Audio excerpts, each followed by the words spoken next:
stars themselves were dying.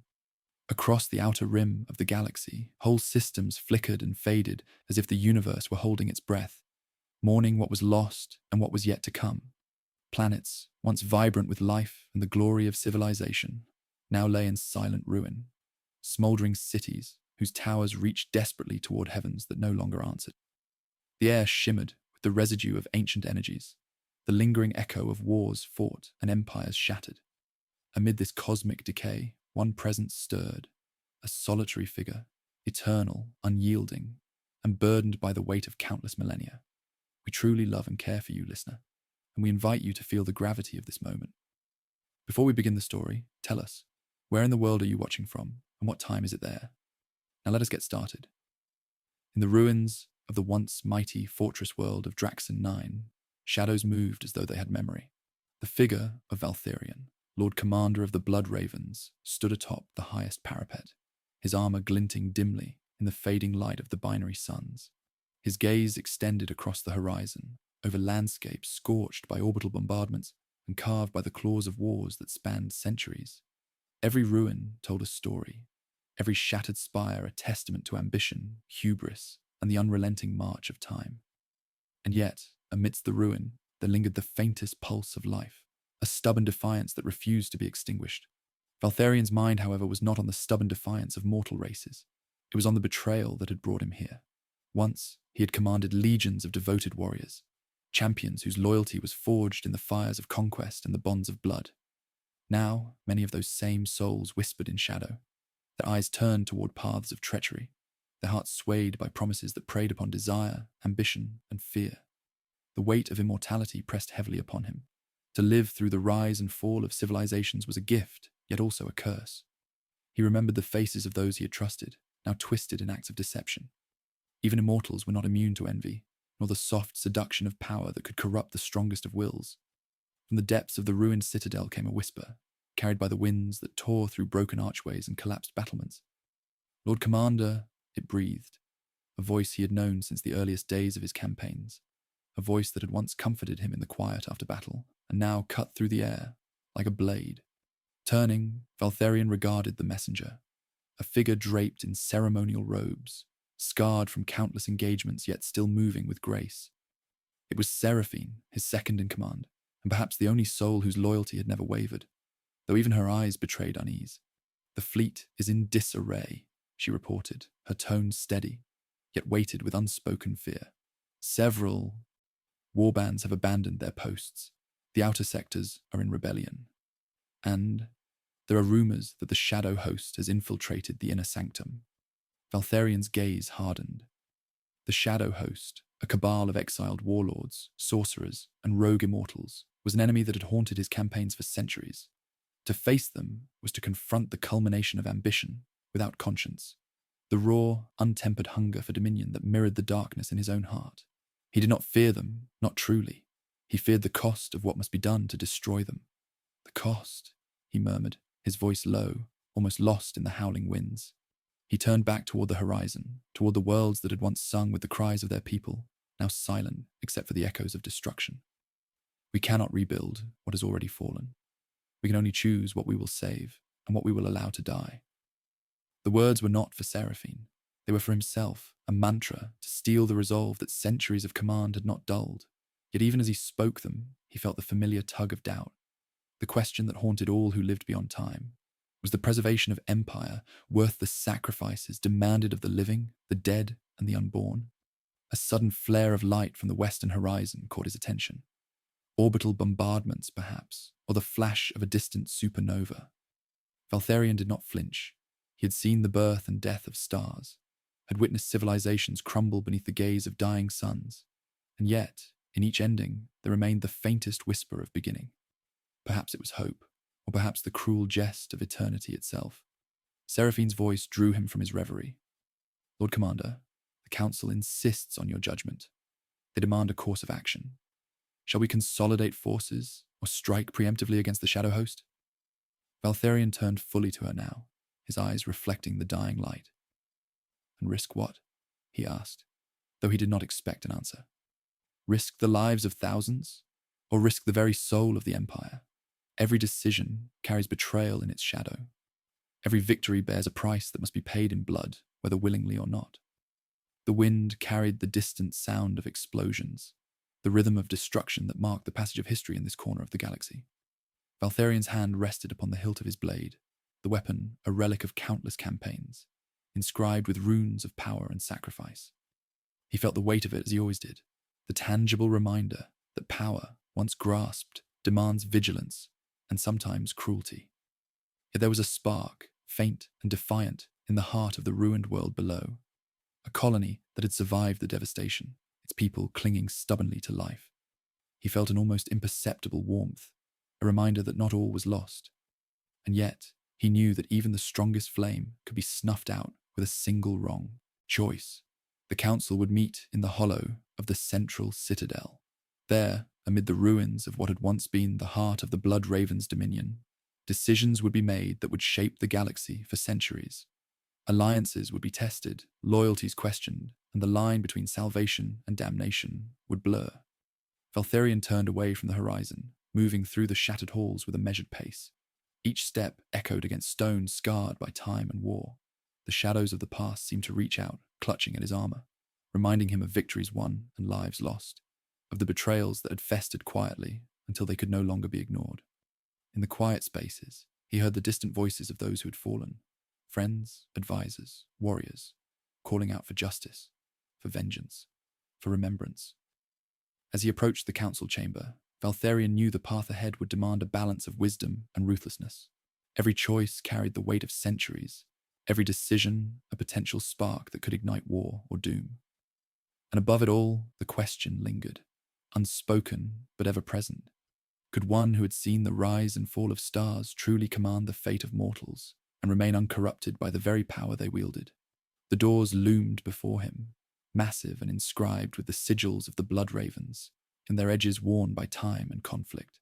Valtharian placed a hand upon the cold metal, feeling the pulse of history beneath his fingers. This moment, like so many before, would define the legacy of an empire and the man who led it. The wind outside howled once more, carrying with it the scent of burning worlds and dying suns. Inside, in the chamber that had witnessed triumphs and tragedies alike, the future awaited, uncertain, perilous, and entirely in his hands.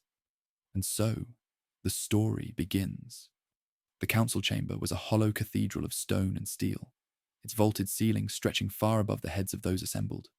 Light filtered in through fractured windows, casting jagged patterns across the polished floor, as though the shadows themselves were conspiring to remind every soul present of their fragility. Valtharian entered with measured steps, each echo carrying the weight of authority and centuries of unspoken judgment. Around him, the council waited, figures of varying rank and station, some adorned with ceremonial robes, others with the scars of countless campaigns. Each face was a story, each expression a subtle negotiation of loyalty, fear, or hidden ambition. The air was thick with expectation, a quiet tension that seemed almost alive. Seraphine had already taken her place near the center, her hands folded in a gesture of calm discipline. She caught his gaze briefly, offering a nod that spoke volumes. We survive because we endure, because we make the choices others cannot. Valtharian allowed himself a fraction of a smile, though it was tempered by the knowledge that endurance often came at a cost beyond measure. Lord Commander, began Archmagister Trovic, a scholar warrior whose mind had long been devoted to the preservation of the Blood Raven's legacy. The outer sectors are fracturing. Some governors have declared autonomy, citing the chaos in the wake of the Shadow Host's incursions. If we do not act decisively, our empire may unravel before our eyes. Valtharian's gaze swept over the assembly, pausing on each councillor in turn. Some showed fear, others eagerness, and a few masks of calculated neutrality.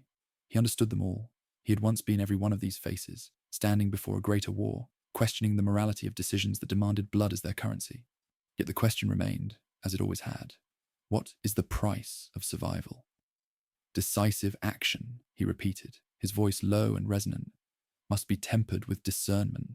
The Shadow Host is cunning, and their influence extends into the hearts of those who claim loyalty.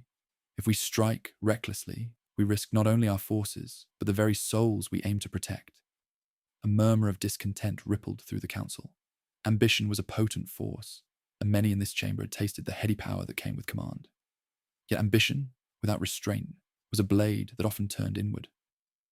From the corner, Commander Vilus, one of Valtherian's oldest lieutenants, stepped forward. His armor bore the markings of countless campaigns, each dent and scar a testament to survival and sacrifice. "Lord Commander," he said, his tone respectful but insistent, "we have enemies who do not pause to deliberate. Delay only emboldens them. Shall we wait while the outer worlds fracture further?"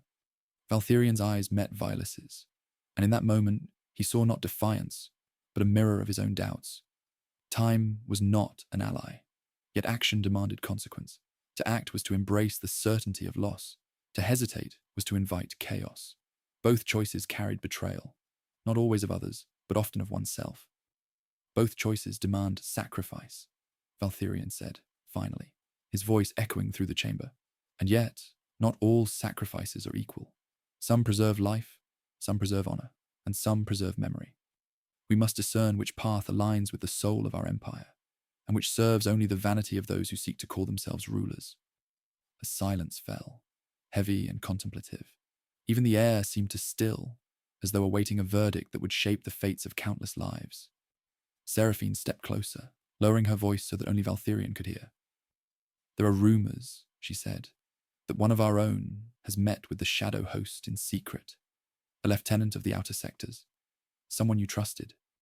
Valtherian did not flinch, though the words cut deep. Betrayal was never convenient. It arrived at the moment least desired, and always carried the scent of inevitability. "Names," he said, flat and measured. "Not yet," she replied. "Only whispers. But they speak of oaths broken, of fleets turned, and of secrets traded for power." He closed his eyes for a heartbeat, recalling the faces of those he had trusted. Warriors who had bled for his banners, scholars who had guarded his secrets, lieutenants whose counsel had shaped victories. Now, even their shadows were suspect. He opened his eyes, letting the resolve harden like tempered steel. "Then we prepare," he said. "We do not act blindly, but we do not wait either. Let the outer sectors know that the blood ravens do not falter, and that betrayal, wherever it hides, will be met with scrutiny, and if necessary, judgment." The council murmured assent, though unease lingered in their eyes. It was not fear of Valtherian. They had long respected his command, but fear of the unknown consequences, the shadowed cost of choices that reached far beyond the walls of this chamber. As the meeting continued, Valtherian allowed himself a brief reflection. Immortality was a strange companion. To witness generations rise and fall, to see heroes and villains alike succumb to time, was a perspective that few could bear. It demanded detachment, yet the heart remained vulnerable to loss. Each betrayal, each decision left a scar not upon the flesh, but upon the soul. He had learned to carry these scars as armor, though they weighed heavier with each passing century.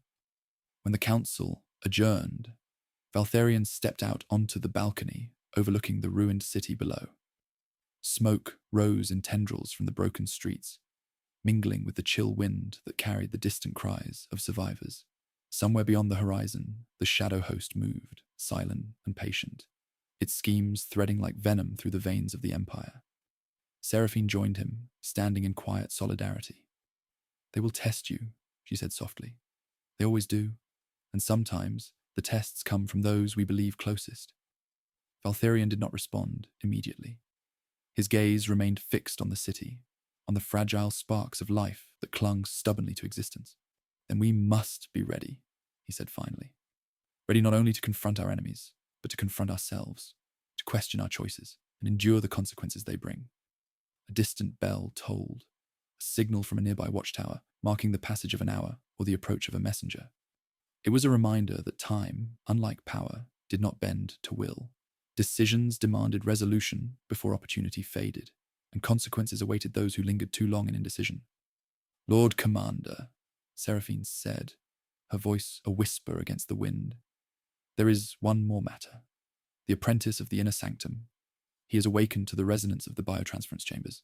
His understanding grows faster than we anticipated. And he asks for guidance, for purpose." Valtherian considered this, feeling the stirrings of hope and trepidation alike. The young apprentice represented the future, a chance to mold strength and wisdom in equal measure. Yet every gift carried danger, and every potential savior could become a harbinger of ruin if led astray. Then we guide him, he said, voice firm, but cautiously. Teach him the weight of choice, the cost of immortality, and the burden of loyalty. For in the coming storms, only those who understand both light and shadow can endure. The suns dipped below the horizon, bathing the city in crimson light. Shadows stretched long, merging with the ruins, and the first stars of the night appeared, faint and trembling, like distant echoes of hope. Valtharion remained on the balcony, silent and watchful, a figure of eternity amidst the fleeting lives of mortals and the fragile remnants of his empire. And so, the web of loyalty, betrayal, and ambition began to tighten around the blood ravens. Choices would be made, lives would be sacrificed, and the first threads of conflict, both internal and external, were already taut with tension. The story, ever slow and deliberate, unfolded in whispers and shadows, preparing the stage for decisions that would echo across the galaxy. The void beyond Draxon 9 pulsed with silence, broken only by the hum of warp engines and the faint tremor of distant artillery. From the bridge of the flagship, Eternal Vigil, Valtharion watched the endless black stretch before him, a canvas both infinite and unforgiving. Stars glittered like shards of memory, scattered across the darkness, each one a reminder that even in eternity, light could be extinguished. Yet it was not the absence of stars that haunted him. It was the absence of certainty. Even immortals were prey to doubt, though they carried it differently than mortals. Valtharion had learned long ago that the mind could be both sword and trap, and that the fiercest enemies often wore the faces of those closest.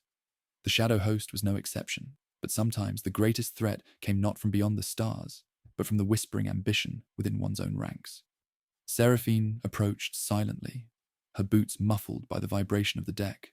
She had grown into a figure of quiet authority, her insight as vital as any weapon in the Bloodraven's arsenal. "Reports from the outer sectors," she said, handing him a data slate. "Several governors are acting independently. Supplies are dwindling and morale is fractured. But more troubling, there are rumors of secret meetings, councils held without the commander's knowledge. Loyalists fear one of our own may be negotiating with the Shadow Host." Valtharion took the slate, letting his fingers brush over the surface. He could feel the pulse of information, as if it were a living thing. His eyes traced the lines of rebellion and subterfuge, the fractures in a structure that had once seemed unbreakable. He exhaled slowly, a measured rhythm to match the weight in his chest. "The greatest betrayals," he said softly, "are never announced. They are whispered in confidence, hidden behind courtesy and loyalty, until the moment we realize the knife has already been drawn." Seraphine's gaze did not waver. "And yet, Lord Commander, there is hope. The apprentice you sanctioned, he has begun his training in earnest. His attunement to the biotransference chambers is unlike anything we have seen in decades. He may yet tip the balance in our favor, if guided correctly." Valtharion's eyes softened briefly, tracing the constellations through the viewport. Even in the darkest corners of space, life persisted. Even in the shadow of betrayal, new strength could be forged. But hope, he reminded himself, was a blade with two edges. It could inspire or destroy. "Then we teach him the weight of choice," he said. "Let him understand that loyalty is not blind, and that power without restraint is a threat as grave as any enemy beyond our walls." He moved through the corridors of the Eternal Vigil, passing officers and warriors who carried themselves with the tension of those who had survived too many battles. Each face told a story, a memory of victories and failures, of comrades lost and enemies defeated.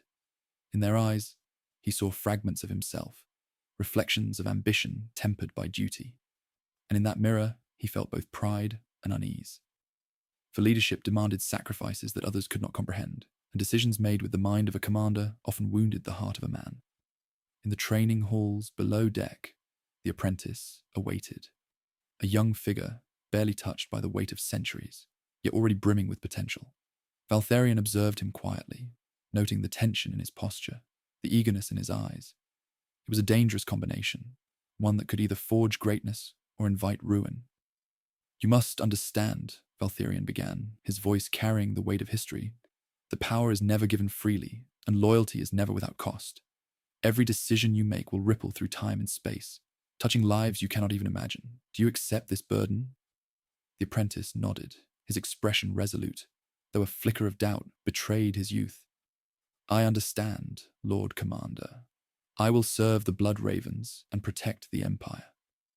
Valtherian inclined his head, acknowledging the promise, yet aware that words alone were fragile shields. Then begin with discipline. Learn restraint before you learn power, for the untempered flame consumes not only the enemy, but all that stands near it. Let your heart guide your actions, but let your mind judge the consequences. Later, in the observation chamber, Valtherian allowed himself a moment of reflection. The galaxy was a web of ambition, loyalty, and betrayal. Each star, each world, carried the weight of countless choices, and the echoes of those decisions lingered long after the actors had faded. He remembered campaigns where victory had been purchased at a cost too high for memory alone, where the price of survival had been measured in the bones of innocence and the tears of allies.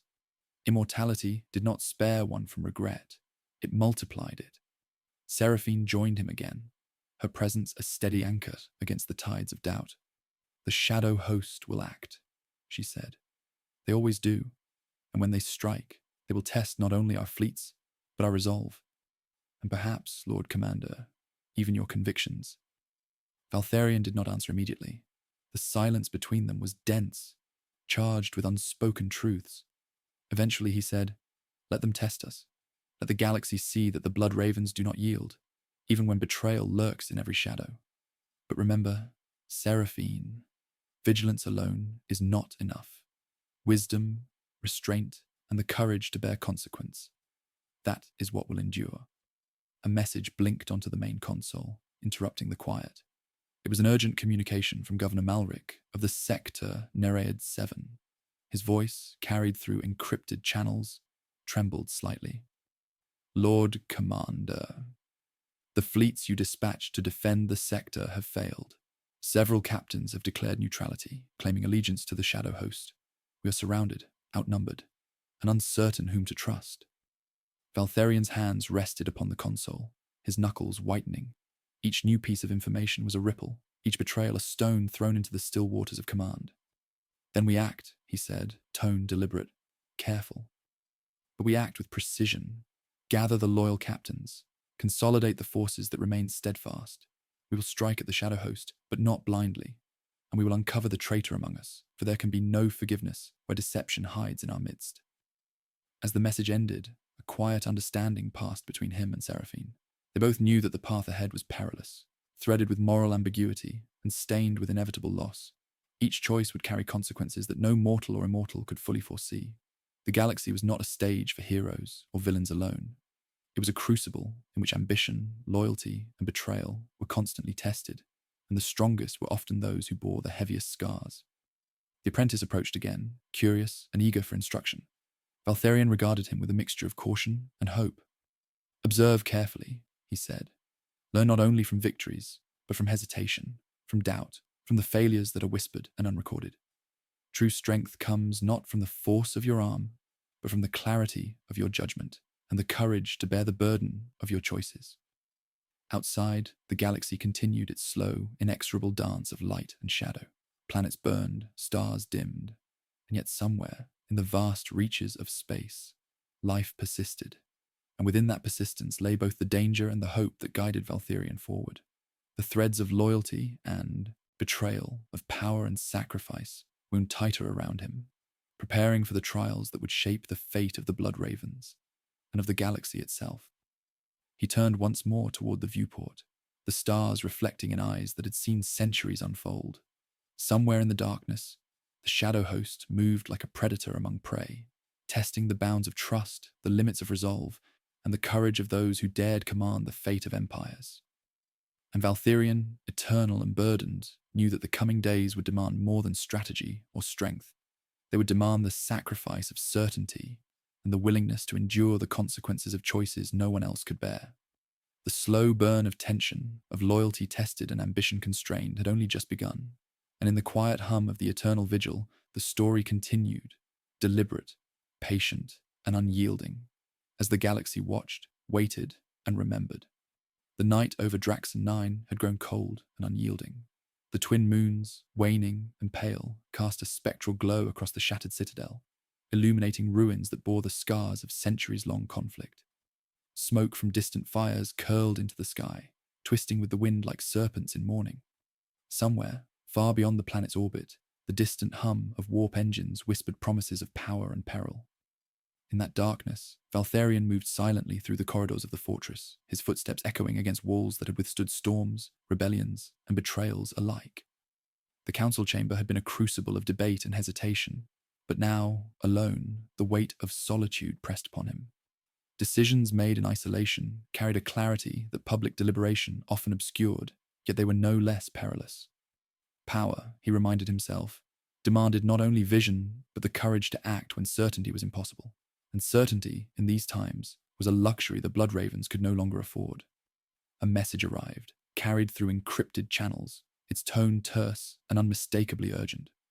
"Lord Commander," it began, "Fleet reconnaissance confirms that a squadron of our own vessels has defected to the Shadow Host. Captain Lareth of the sector, Nereid 7, has surrendered his command and aligned with the enemy. They have taken several civilian settlements as leverage. Immediate response required." Valtharion's hands tightened around the console, his knuckles whitening beneath the black gauntlets of his armor. Betrayal had a taste he could not grow accustomed to, and yet it never failed to pierce deeper than the last. Lareth had been one of his most trusted captains, a man whose loyalty had been unwavering for centuries, until now. Valtharion felt the sting not only of tactical disadvantage but of personal treachery. "Prepare the fleet," he said, voice low and controlled. "Assemble those whose loyalty has been proven and deploy with caution. We will reclaim what has been lost and ensure that the consequences of betrayal are neither forgotten nor ignored." Seraphine approached from the shadows, her expression unreadable. "It is not only Lareth," she said quietly. "Whispers in the outer sectors suggest he is not acting alone. The Shadow Host has sown seeds of doubt among our own, and their reach extends further than we anticipated. One cannot trust even the most familiar face without scrutiny." Valtharion closed his eyes, exhaling slowly. Trust, he thought, was an illusion in a galaxy defined by ambition and fear. He had learned this lesson repeatedly, yet the sting never dulled. To rule was to be betrayed, and to endure was to bear the knowledge that each action carried consequences that could ripple across centuries. "Then we must act swiftly," he said, opening his eyes. "We cannot allow hesitation to dictate the terms of our survival." The fleet assembled in orbit, a glimmering array of ships poised against the darkness of space. Valtharion and Seraphine observed the formations from the bridge of the Eternal Vigil. The crew moved with precision, yet beneath their discipline lay unease. Every officer, every soldier, carried the knowledge that they were heading toward confrontation, not only with the Shadow Host, but with former comrades. Blood would be spilled that could never be returned. "Lord Commander," one lieutenant reported, "Captain Lareth's fleet is holding near the moon of Selkaris. They are fortified, and civilian populations are at risk. Any offensive will incur casualties." Valtharion's gaze hardened. The question was no longer simply strategy, it was morality. How many innocents could be sacrificed to reclaim what had been lost? How many lives weighed against the restoration of trust? The calculus of leadership was cruel, and yet it was necessary. "We engage," he said decisively, "but we do so with precision and purpose. Target the vessels, not the cities. Demonstrate that betrayal carries consequence, but that we do not strike the innocent in blind rage." As the fleet maneuvered, Valtharion withdrew into the quiet observation corridor, alone with his thoughts. Immortality, he mused, was both a blessing and a torment. To watch centuries unfold, see allies turn to enemies, and to endure the endless cycle of loyalty and treachery was a burden few could comprehend. And yet, he could not shirk it. He had been entrusted with the survival of the Blood Ravens and the stability of countless worlds, and even betrayal could not absolve him of this duty. Seraphine joined him once more, silent as the night. "There is another matter," she said softly, almost reluctantly. "The apprentice, he senses the fractures among our ranks. He asks questions that may reveal too much too soon. His understanding grows faster than we anticipated. If guided poorly, he could become another point of vulnerability." Valtharion turned to her, considering the weight of her words. The young apprentice represented the future, yet even the brightest flame could ignite disaster if fed incorrectly. "Then we must guide him carefully," he said. "Teach him the value of loyalty, the burden of choice, and the consequences of betrayal. His mind is fertile ground, We shape the next generation, for better or for worse. Outside the observation ports, the stars continued to shimmer, indifferent to mortal conflicts and the turning of centuries. Somewhere beyond, Lareth's fleet awaited, cloaked in shadows and betrayal, ready to strike at those who had once called him brother. The moral calculus weighed heavy on Valtherion. Victory demanded aggression, but the cost would not be measured merely in enemy losses. It would be measured in fractured trust, in the echoes of betrayal, and in the lasting scars left upon those who survived. The eternal vigil shifted into position, weapons primed, the hum of the engines resonating through the deck. Orders were relayed with precision. The loyalists moved as one, coordinated yet wary. Every captain, every soldier knew the stakes. This was not merely a battle for territory, but for the soul of the blood ravens. The enemy was not faceless. It bore the mark of familiarity, of trust violated. As the engagement commenced, Valtherion's mind wandered briefly to memories of earlier campaigns, victories carved from the ash of betrayal, alliances that had faltered at the moment of greatest need, and the endless question that haunted him still. Could one remain just and whole in a universe defined by ambition and treachery? He felt the weight of the centuries upon him, nor the burden of leadership that spared neither heart nor conscience. The battle itself unfolded with grim inevitability. Laser fire streaked across the void, engines flared as ships maneuvered to avoid destruction, and the cries of warriors echoed through communications channels, a symphony of fear, rage, and duty. Lareth's betrayal was evident in every maneuver, every calculated strike against former allies. Yet the loyalists, guided by Valtherion's hand and Seraphine's counsel, held firm, striking precisely, sparing civilians when possible, demonstrating that the Blood Raven's strength lay not merely in arms, but in principle. Hours passed, each one a test of endurance and resolve. By the time the smoke of battle cleared, Lareth's fleet had been neutralized, though not without cost. Several loyalist vessels were lost, and the toll upon human lives was heavy. Valtherion stood on the bridge of the Eternal Vigil, silent, observing the aftermath. The victory was Pyrrhic, a reminder that even in triumph, betrayal left scars that time could not heal. Seraphine approached, placing a hand on his shoulder, a gesture of reassurance. "It is done," she said, "but the web of treachery runs deeper than Lareth alone. There are others, hidden, waiting for the opportune moment. This is only the beginning." Valtherion nodded, eyes fixed upon the stars beyond the viewport. The universe stretched infinitely before him, a stage for ambition, loyalty, and betrayal. And in that infinite darkness, he understood that his greatest battle was not against external foes, but against the inevitable corruption of trust, the fragile bonds that held empires together, and the weight of centuries upon his shoulders. And so, the first fracture in the Blood Raven's dominion had been addressed. Yet the moral and emotional tension tightened like a coiled blade. The path ahead promised greater betrayals, deeper tests, and choices that would echo across worlds and generations.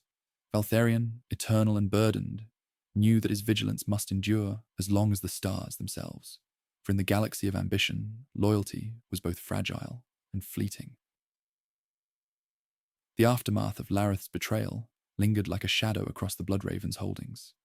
Even as the fleet returned to Draxon 9, the weight of loss was palpable. Ships drifted in orbit, some damaged, some burned, and many crew members moved like ghosts through corridors haunted by memory. The victory had been hard won, but every triumph was etched with sacrifice, every celebration tempered by the echoes of lives lost and trust violated. Valtherion walked among them silently, his presence a beacon of authority, yet also a mirror of the grief that clung to the survivors. Seraphine met him in the docking bay, her expression shadowed by the knowledge of what was to come.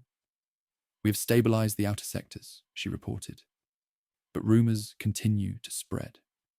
There are whispers of further conspiracies, alliances being forged in secret, and the apprentice has begun questioning our past campaigns, seeking answers about choices you have made and the consequences that followed." Valtherion's gaze remained distant, fixed on the stars beyond the bay. "He must understand," he said softly, almost to himself. "The past is not merely history. It is the burden upon which the future is built. He must learn that the weight of leadership is measured not in victories alone, but in the scars those victories leave behind." The apprentice approached then, hesitant, yet driven by curiosity and ambition. His young face reflected the glow of the docking bay lights, eyes wide with the eagerness of untested potential. "Lord Commander," he began, voice trembling slightly, "why did Captain Lareth betray us? I do not understand how one who fought for the Blood Ravens could turn so easily. Was it weakness? Fear? Or something else?" Valtharion studied him for a long moment, weighing the lesson that must be taught against the danger of revealing too much. "Lareth's betrayal," he said finally, "was neither simple nor singular. Loyalty is a fragile thing, often tested by circumstance, ambition, and desire. He chose a path that led him away from duty, and now he bears the consequences. You must learn that choices define not only the present, but the echoes that follow. Strength alone is not enough. Wisdom and judgment are what shape legacy." The apprentice nodded, absorbing the weight of the lesson, though the questions lingered behind his eyes like embers in shadow. Valtharion's mind, however, was already elsewhere, considering the subtle threads that Lareth's treachery had unraveled. A single act of betrayal could infect an entire chain of command, if not addressed swiftly, and whispers of dissent were the most insidious enemies of all. Later, in the council chamber, Valtharion convened the surviving captains and advisors. Each face bore a story of fear, loss, or hardened resolve. Their loyalty had been tested, and for now it remained intact. But even the strongest minds could falter under the pressure of doubt. Valtharion's voice was calm, authoritative, yet heavy with the lessons of the past. "The galaxy tests us in ways both visible and unseen," he began. "Betrayal has struck within our ranks. Captain Lareth's actions remind us that vigilance is eternal, and that trust must be earned and reaffirmed at every moment. We move forward, but we do so with eyes open, hearts tempered, and minds clear." A murmur ran through the assembly, a mixture of assent and unease. Loyalty, once assumed, was now weighed and measured with skepticism. Valtharion's gaze swept over them all, lingering on faces marked by experience, ambition, and uncertainty. He understood their fear, for he had walked that path himself countless times. But he also understood the necessity of leadership that demanded sacrifice beyond what most could comprehend. Outside, Draxon 9's surface burned faintly in the last light of the twin suns, casting long shadows over the ruins that had become both home and crucible for the Blood Ravens. Valtharion stepped onto the balcony, breathing in the cold night air, letting the smell of smoke, ash, and scorched metal fill his lungs. There was a rhythm to destruction, a cruel symmetry to loss, and within that rhythm lay the constant reminder. Every choice bore consequence, and every action rippled far beyond the moment it was taken.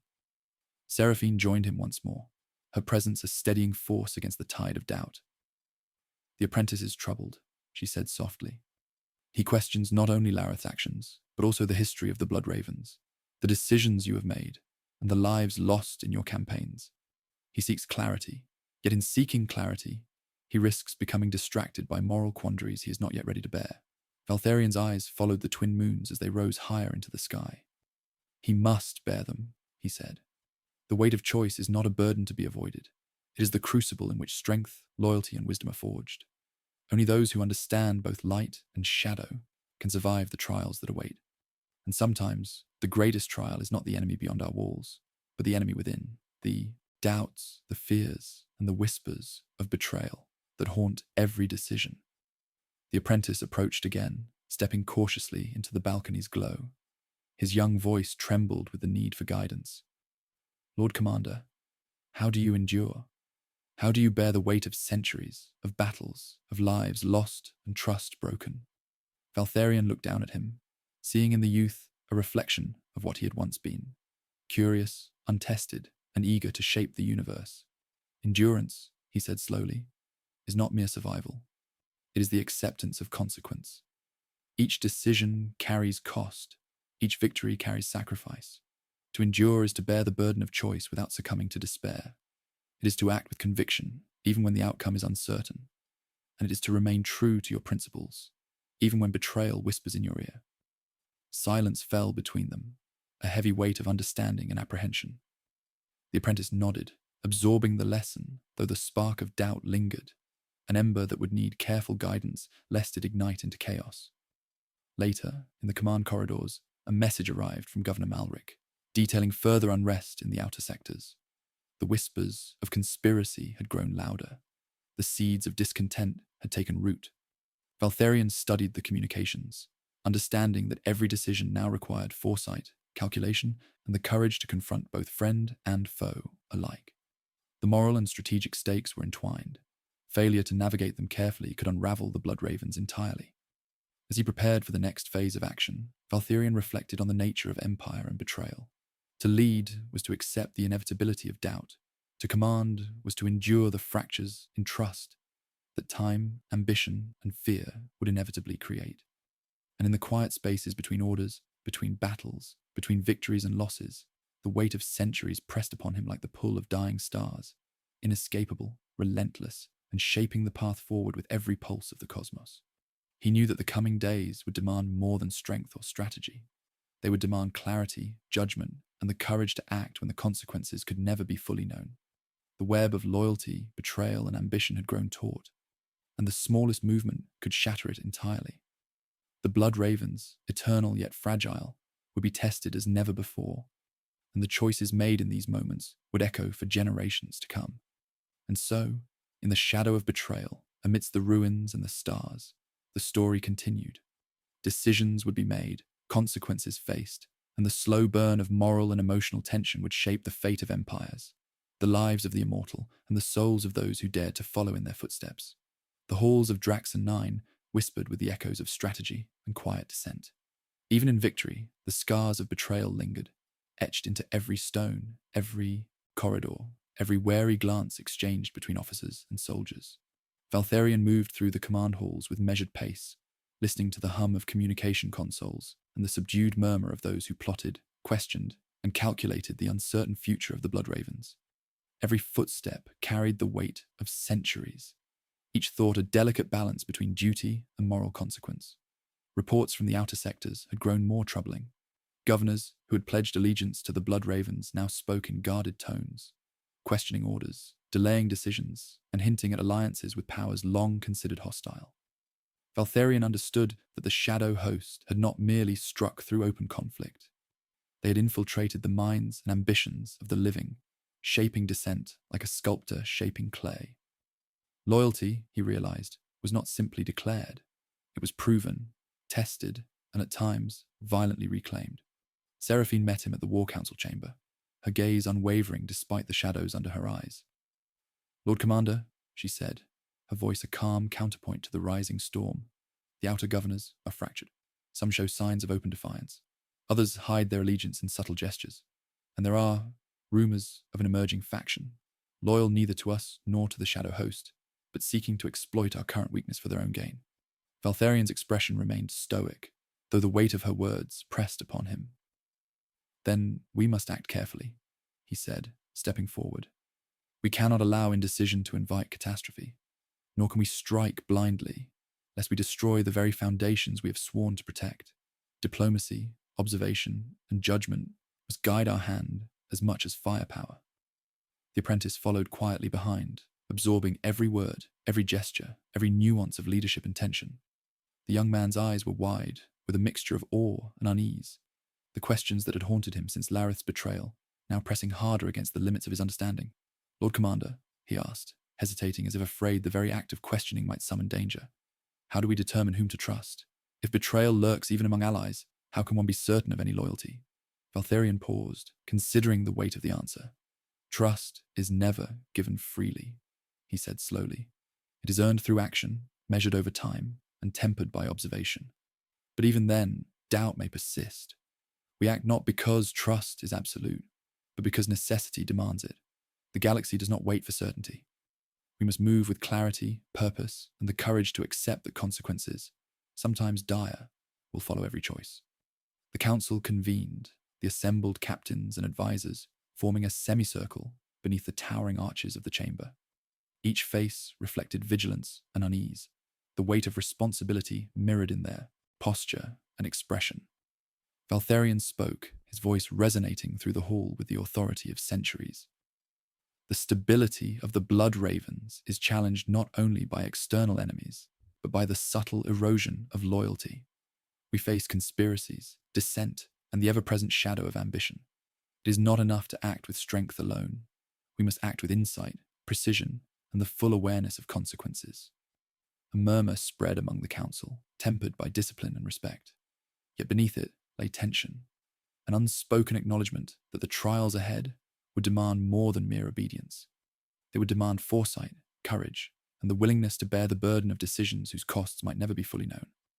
Outside the citadel, the twin moons hung like pale sentinels over the planet, their light casting fractured shadows across the ruins below. Smoke from distant skirmishes rose in thin plumes, mingling with the faint glimmer of distant cities still loyal to the Blood Ravens. Valtherian stepped onto the balcony, observing the scars of conflict etched across the landscape.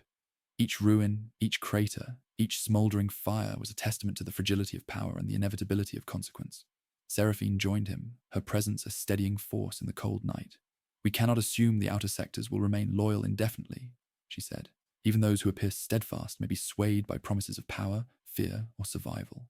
And if we fail to act decisively, others will exploit the vacuum we leave." Valtherian's gaze swept across the horizon, taking in the faint shimmer of distant settlements and the creeping shadows that foretold unrest. "Then we must reinforce not only our authority, but our presence," he said. "We will strengthen loyal governors, support threatened worlds, and prepare the apprentice to bear the responsibility of judgment. The galaxy is a crucible, and we must ensure that the Blood Ravens endure, not merely survive." Later, in the archives beneath the citadel, Valtherian and the apprentice pored over ancient records and battle reports. The young man's curiosity was relentless, a hunger for understanding that mirrored the restless intelligence of his mentor. "Lord Commander," he said, tracing a finger along the text of a centuries-old campaign, "why were some decisions made that cost so many lives? Could they have been avoided?" Valtherian's eyes were fixed on the records, his mind sifting through memory and strategy alike. "Every campaign carries cost," he said. "Some losses are unavoidable, others are consequences of misjudgment, and some are sacrifices demanded by the larger purpose. To lead is to accept these costs, to bear them in silence, and to learn from them. Regret is natural, but it cannot paralyze action.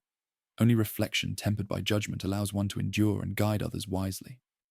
The apprentice absorbed the lesson, though unease lingered in his eyes. He understood, in some measure, that leadership demanded moral clarity, yet even the greatest wisdom could not shield one from the sting of betrayal or the burden of lives lost. Valtherian's gaze softened as he regarded the youth. "You will face choices that no instruction can fully prepare you for," he said. "The burden will be yours alone, though my guidance will illuminate the path. Remember, clarity of purpose and the courage to accept consequence are the true measures of strength." As night deepened, the citadel settled into a tense quiet. Patrols moved with silent precision. Fleets remained on alert, and whispers of conspiracies continued to thread through the outer sectors. The galaxy beyond Draxon 9 remained indifferent to mortal struggles, its vastness both protective and threatening. Stars glittered faintly, distant and eternal, while the Blood Ravens, bound by duty and haunted by betrayal, prepared for the next wave of trials. Valtherian stood once more on the balcony, Seraphine beside him, the apprentice in the shadows. The weight of centuries pressed upon him, the burden of loyalty and betrayal intertwining with the promise of future leadership. The next phase of the Blood Ravens saga was already unfolding, written in choices, sacrifices, and the quiet accumulation of wisdom forged in fire and shadow. The slow burn of moral and strategic tension would continue, each decision echoing through sectors and generations.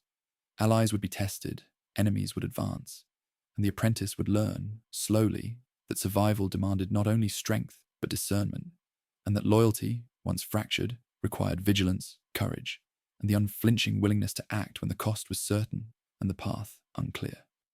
And so, under the twin moons, amidst ruins and stars, the Blood Ravens prepared to navigate a galaxy defined by ambition, betrayal, and consequence.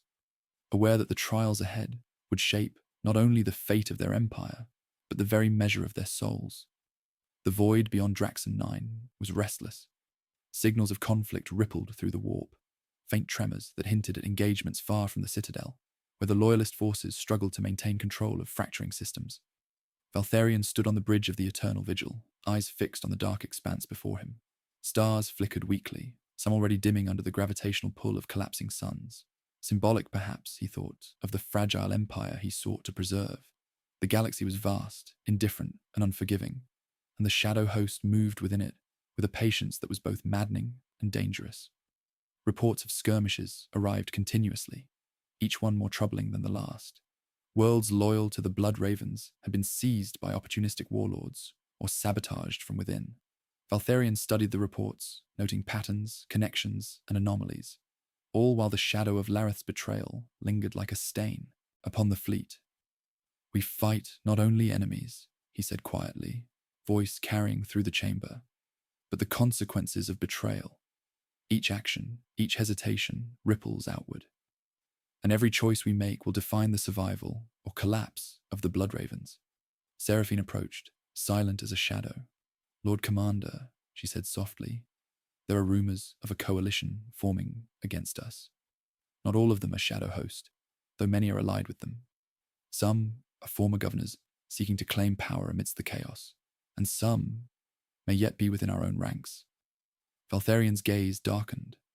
The notion that treachery could be layered, hidden even among those who claimed loyalty, was not new to him. Yet the subtlety of the emerging threat required vigilance of the highest order. "Then we act with care, but decisively," he said. "We cannot afford hesitation. Gather intelligence, observe, test, and strike where necessary. Let them see that even whispers of dissent carry consequence." The apprentice followed close behind, his eyes wide with both apprehension and the hunger for understanding. "Lord Commander," he asked, voice barely above a whisper, "how can we fight both the enemy outside and the enemy within? How can we know which threats are greater, or which choices are right?" Valtharion paused, considering the weight of the question. He turned his gaze toward the apprentice, meeting the young man's curiosity with the depth of centuries. "That is the essence of leadership," he said. "The galaxy will always challenge us with impossible decisions, with threats both visible and hidden. Right and wrong are rarely absolute. Consequences define them.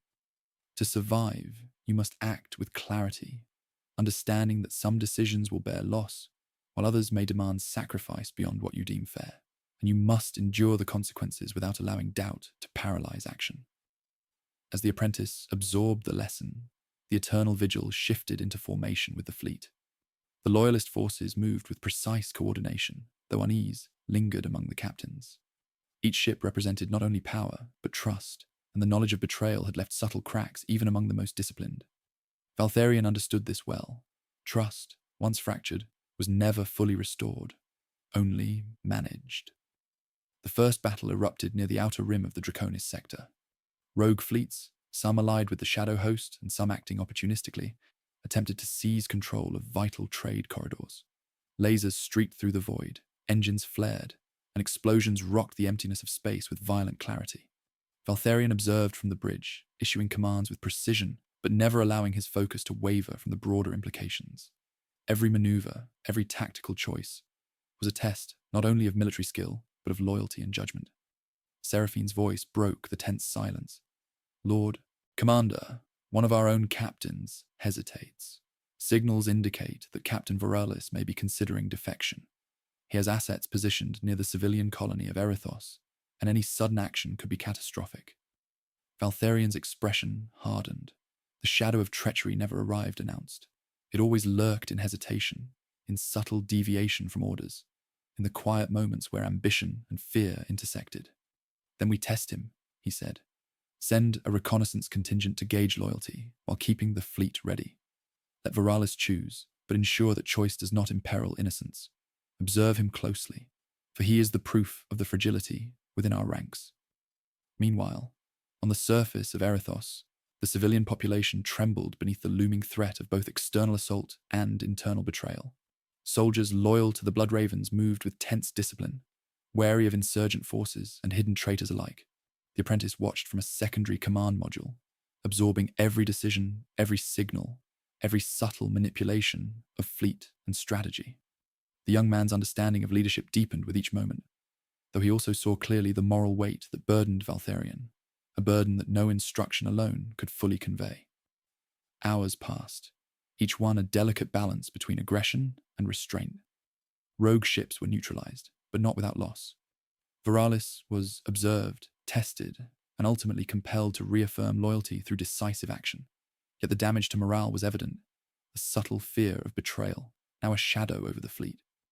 Valtharion understood that victory was not measured solely in ships destroyed or territories reclaimed, but in the preservation of cohesion and trust, however tenuous.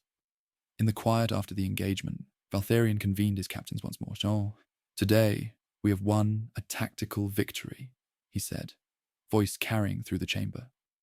"But the cost is more than vessels and lives.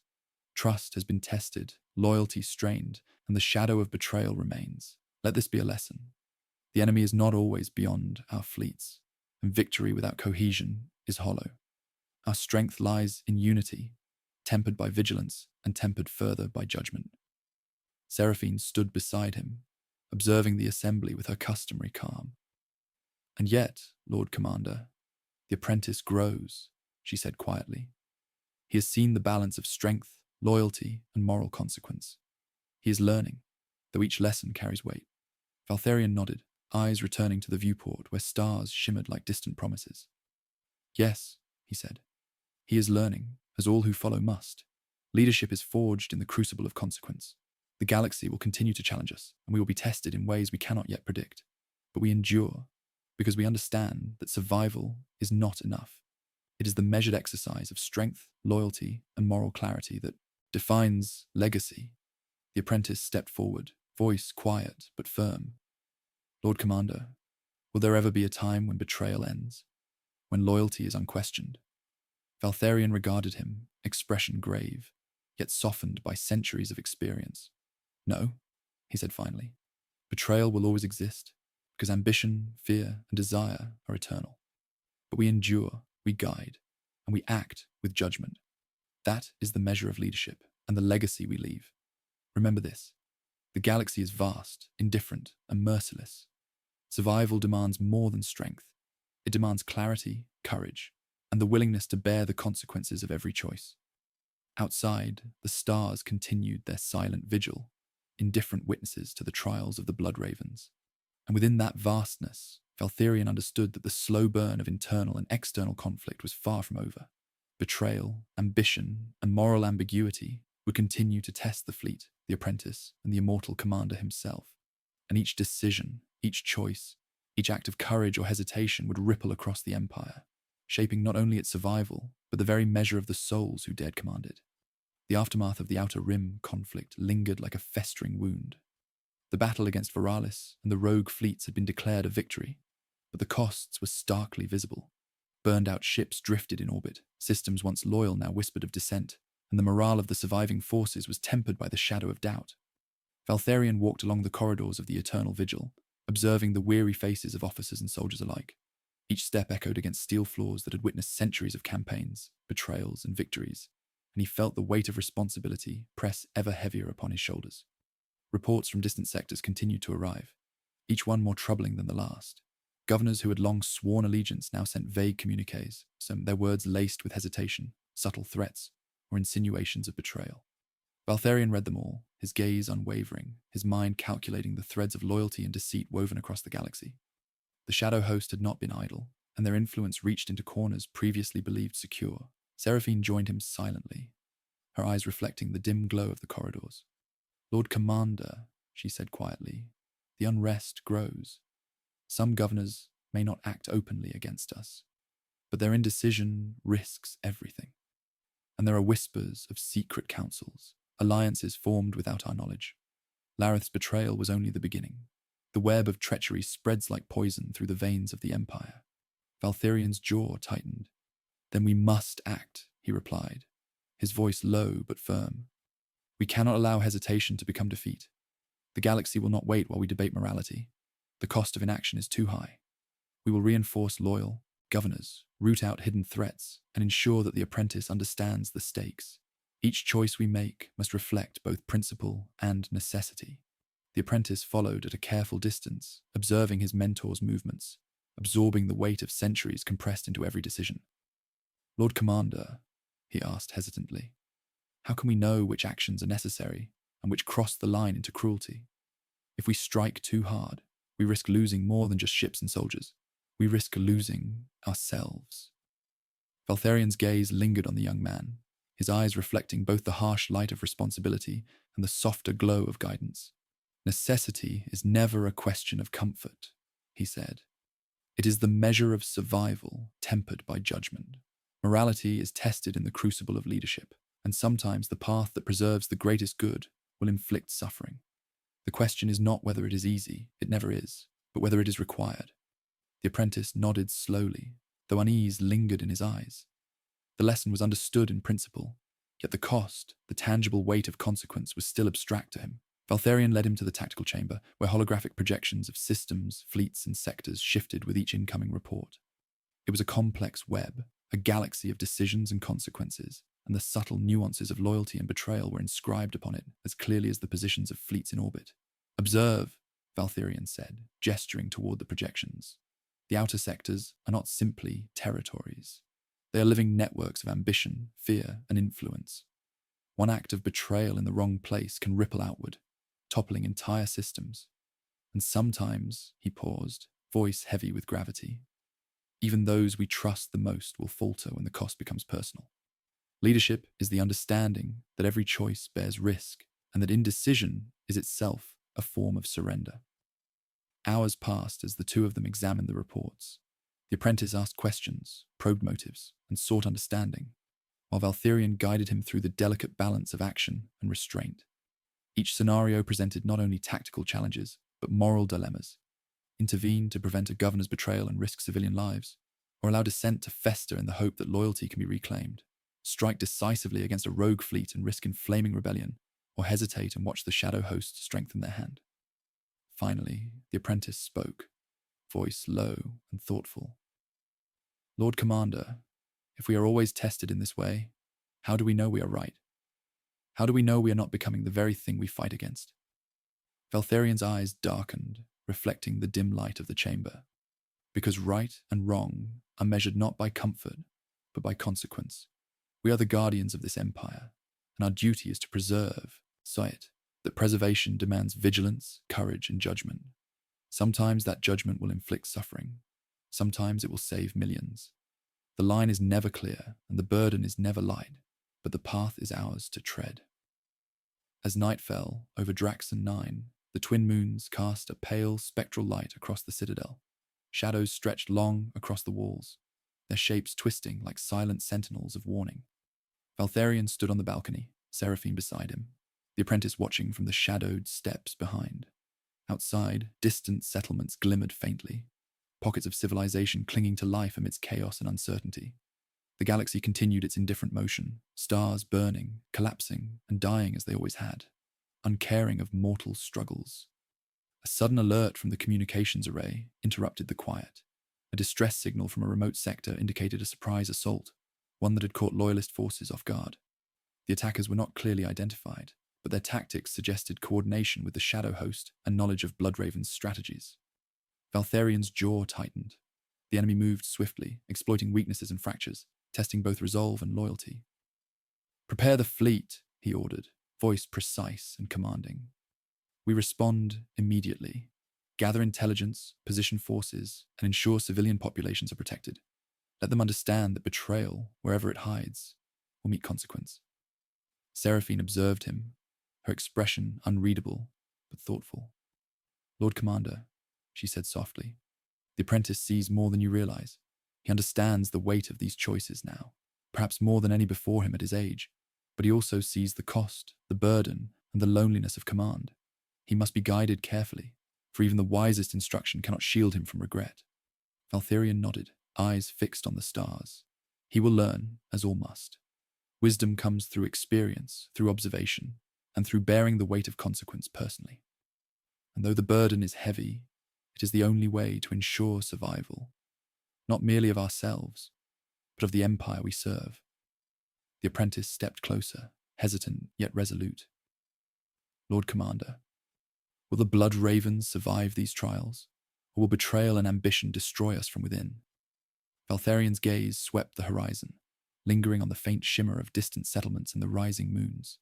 "We endure," he said finally, voice resolute, "because we understand the stakes, because we act with purpose, and because we are willing to bear the cost of every choice. Survival is not enough.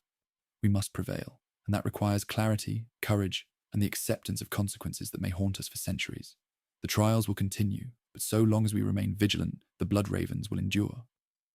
The twin moons reflected on the citadel's spires, long, shadows stretching across the ruined landscape.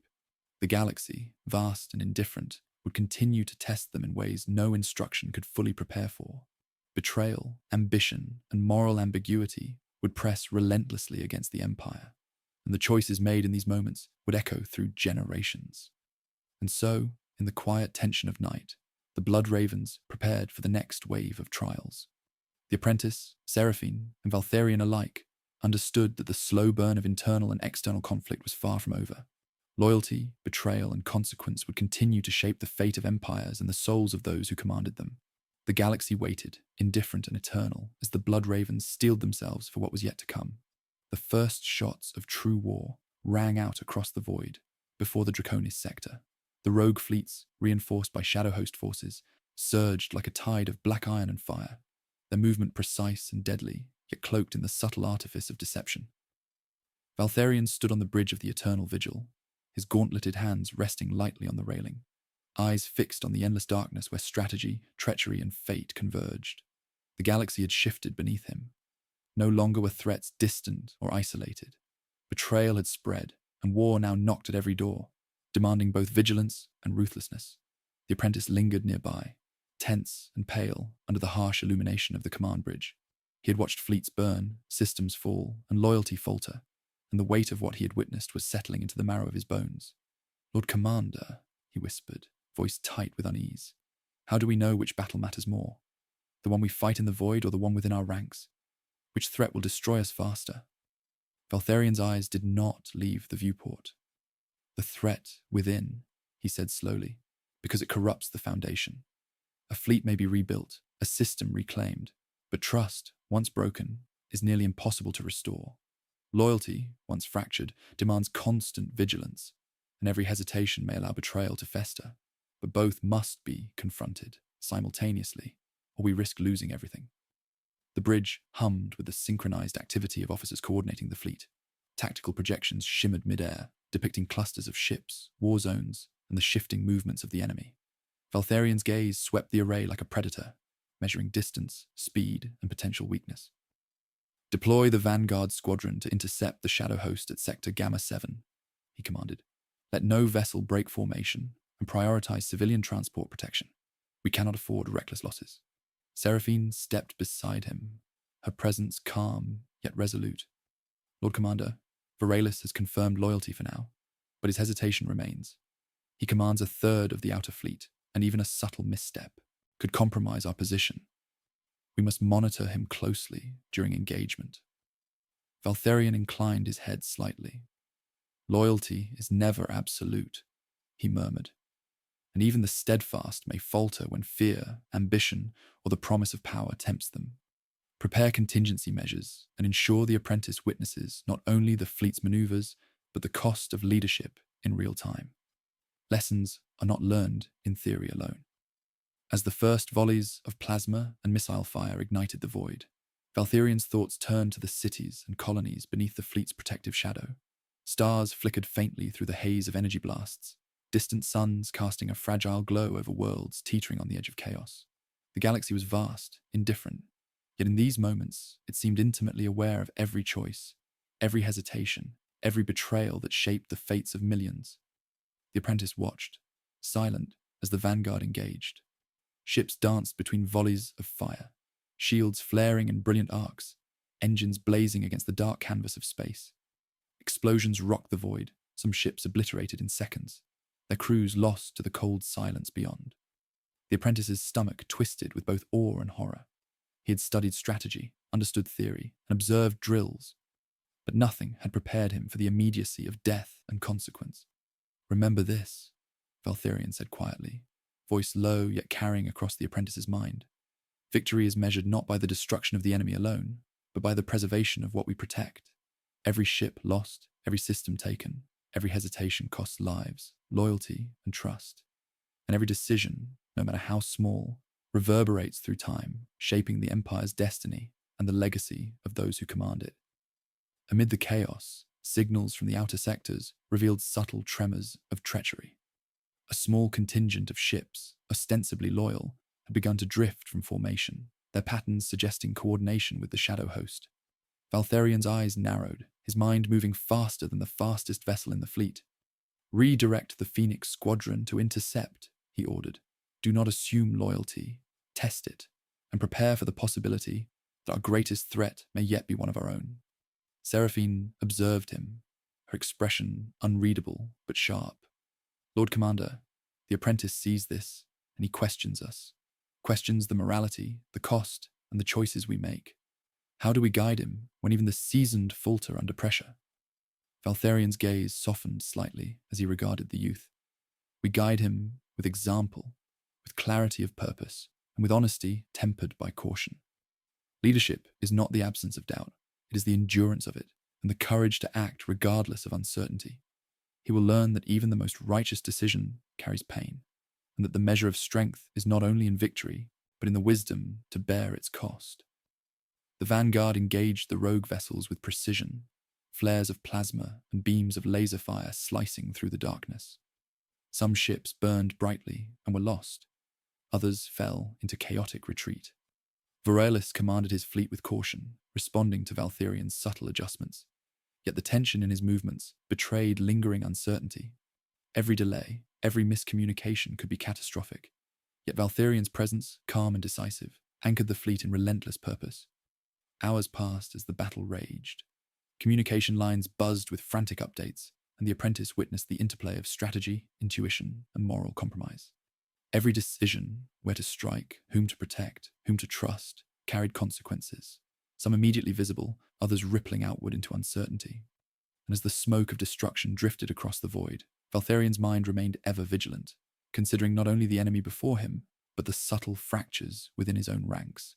Finally, after long hours, the vanguard emerged victorious, though at a cost that would be measured for months to come. Ships were lost, crews mourned, and the subtle tremors of doubt had yet to settle. Valtharian convened the surviving captains in the command chamber.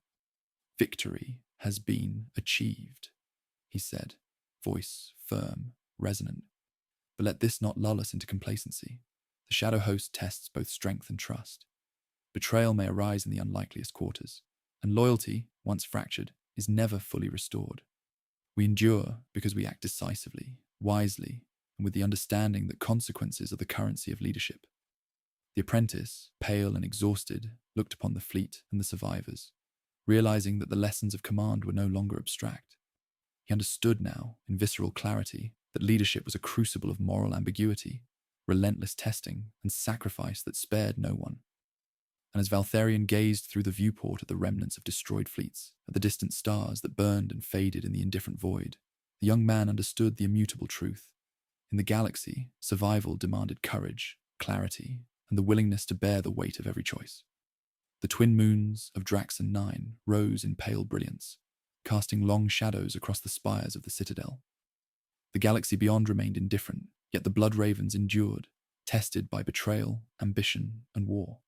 And in that endurance lay both hope and the slow burn of inevitable consequence, shaping the Empire, the Immortal, and the Apprentice alike for trials yet to come. The Draconis sector smouldered in the aftermath of the fleet engagement. Smoke and fire rose from shattered orbital platforms, while distant colonies struggled to recover from the initial assault. Valtharian stood in the observation chamber of the Eternal Vigil, his gaze fixed on the ruined worlds below. Each crater, each shattered city, each twisted hull of a fallen ship bore witness not only to the ferocity of battle, but to the fragile threads of loyalty that tethered the blood ravens to the galaxy. Every victory carried cost, every triumph was tempered by betrayal, uncertainty, and moral compromise. Seraphine approached silently, her presence a calm counterpoint to the turmoil that reverberated through the citadel. "Lord Commander," she said, voice low but steady, "reports indicate that several governors, previously loyal, have openly defied your directives. Some fleets under their command have refused to engage in recovery operations, and intelligence suggests covert communication with Shadow Host agents. Their motives are unclear, but ambition and fear drive them both." Valtharian's jaw tightened. "Then the rot spreads faster than anticipated," he murmured. "It is no longer sufficient to confront the enemy outside our ranks. We must root out treachery within, even when it masquerades as caution or loyalty. Observe them closely, but prepare to act decisively if hesitation persists. The consequences of inaction are too severe to contemplate." The apprentice followed, silent and tense, absorbing every nuance of command. He had witnessed battles, betrayals, and moral dilemmas. But now he observed the subtle art of manipulation and observation, the ways in which a leader must weigh loyalty against necessity, fear against duty, and action against moral consequence. "Lord Commander," he asked hesitantly, "how can we judge those who hesitate? Is hesitation betrayal or merely fear? How do we decide who must be punished and who can be guided back to loyalty?" Valtharian's eyes met the apprentice's, their gaze sharp and reflective. "Judgment is the crucible of command," he said slowly. "We measure intent, actions, and consequences. Hesitation can stem from fear, caution, or ambition. It is our task to discern which drives each individual, and then act in accordance with both necessity and principle. Sometimes guidance will suffice. Other times, decisive action is required. The galaxy does not wait for clarity. It demands resolution. Outside, the remnants of the rogue fleets coalesced once more, signaling the emergence of a new threat. Intelligence indicated that these forces were now coordinated, their attacks more focused and insidious, their knowledge of Blood Raven's tactics unnervingly precise. Valtharian's hands tightened on the railing as he considered the implications. Each new battle, each clash of steel and fire, revealed not only the cunning of the Shadow Host, but the cracks in his own command, the subtle fractures in loyalty that could widen into catastrophe. "Deploy reconnaissance to the outer systems," Valtharian ordered, voice steady and precise. "We must ascertain the full scope of the enemy's plans and place a discreet observer within every fleet under our command. Any hesitation, any deviation from protocol must be noted. Loyalty, once questioned, is tested relentlessly." Seraphine inclined her head. "The apprentice will observe, yes?" she asked, as if reading the commander's mind. Valtharian nodded. "Yes. He must understand that leadership is forged not only in victory, but in the management of uncertainty, trust, and betrayal. There is no instruction that can prepare him for the emotional weight of such decisions. He must see them, endure them, and learn to act regardless of personal discomfort or moral ambiguity." The first intelligence reports arrived within hours. Veralis, still wavering despite his oath, had hesitated again during fleet maneuvers, allowing a small enemy contingent to strike a lightly defended sector. The damage was minimal, but the implications were profound. Hesitation could no longer be tolerated, and loyalty, once questioned, demanded rigorous proof. "Send a directive," Valtharian said, voice firm. "Veralis will lead the next engagement personally, with no assistance from fleet commanders other than those we know to be wholly loyal. His performance will determine his future command. Failure will have consequences." The apprentice watched silently, understanding for the first time the full weight of command, that mercy and caution could not always coexist with survival, and that every choice carried a cost beyond immediate perception. He noted the quiet tension in Seraphine's posture, the careful precision in Valtharian's commands, and the faint tremor in the fleet's communications as uncertainty spread through the ranks. The ensuing engagement was swift and brutal. Veralis commanded his fleet with renewed precision, though the tension among officers was palpable. Small skirmishes erupted as the Shadow Host tested the outer defenses, probing for weakness. Yet under Valtharian's guidance, the Blood Ravens responded with clarity, coordination, and devastating precision. Victory was achieved, though not without cost. Ships were lost, some entire crews perished, and the apprentice observed the human toll of leadership in the most immediate and visceral way. After the engagement, Valtharian convened his council. "We have survived this trial," he said, voice echoing through the chamber. "But survival is not sufficient. The Shadow Host will continue to probe, to manipulate, and to exploit weakness wherever it exists. Loyalty must be tested, decisively and without hesitation. Hesitation invites betrayal. Indecision invites disaster. We act with purpose, clarity, and awareness that every choice carries consequence." Seraphine spoke quietly, yet with the authority of experience. "Lord Commander, the apprentice has witnessed these trials firsthand. He understands that command is both burden and responsibility, and that morality and necessity often collide. How do we guide him further, when even the most seasoned among us struggle with doubt and consequence?" Valtharian's gaze softened, but the weight of centuries remained in his posture. "We guide him through example, through clarity, and through honest reflection tempered by vigilance. There are no absolutes, only judgment honed through experience. He will witness difficult decisions, bear witness to the cost of betrayal, and learn that the survival of an empire demands both courage and sacrifice. His understanding will grow, as will his resolve. As the twin moons of Draxon 9 cast their pale light across the citadel spires, the apprentice realized that the galaxy was not a place of absolutes, nor of comfort. Stars burned and died in indifferent brilliance. Colonies rose and fell under the silent observation of indifferent suns. And amidst this vast and uncaring expanse, the blood ravens endured, tested by betrayal, ambition, and war, guided by an immortal commander who bore the weight of consequence with measured precision. Valtharion returned to the observation chamber, eyes tracing the scarred worlds below. Each crater, each ruined platform, each flickering settlement reflected the cost of survival and the necessity of decisive action. "We endure," he said quietly, almost to himself, "because we act, because we judge, and because we bear the consequences. And the apprentice must learn this, if the legacy of the blood ravens is to continue." The galaxy remained vast, indifferent, and unyielding, yet in the hearts of the blood ravens burned a resolve, tempered by centuries of experience and trials. The apprentice, standing beside his commander, understood at last the inescapable truth. Leadership was never about comfort, nor certainty, nor easy triumphs. It was about enduring consequence, navigating betrayal, and acting decisively when the cost was highest and the path unclear. And only those willing to bear this burden could shape the fate of empires. The echo of distant warp storms rattled the eternal vigil, as Valtharion stood alone on the observation balcony, the apprentice trailing silently behind. The galaxy had grown restless. Reports of insurrection, sabotage, and strategic manipulation were no longer anomalies. They were patterns, threading through the sectors the blood ravens had fought so hard to secure. Each report, each transmission, carried the weight of both dread and revelation. Treachery was no longer a distant threat. It had rooted itself deeply, infecting alliances and ambitions alike. Valtharion's gaze was fixed on the fractured horizon, where worlds scarred by battle shimmered under fading sunlight. "Each victory," he murmured, almost to himself, "is a step forward and a reminder of fragility. The empire we strive to maintain teeters not because of enemies without, but because of the uncertainty within." His voice carried the weight of centuries, measured and deliberate, yet threaded with unspoken regret. Seraphine approached, her presence a silent echo of authority. "Lord Commander, intelligence reports indicate that a faction within Veralis Command is actively colluding with Shadow Host agents. They are subtle, careful, and likely hope to exploit both hesitation and fatigue. Their plan is not fully clear, but the risk is immediate and profound."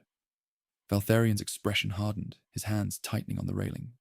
"Then we must expose them," he said, voice precise, carrying both command and judgment. "We will not simply punish. We will understand, observe, and act. Any ambiguity is a threat, and in this galaxy, threats demand clarity.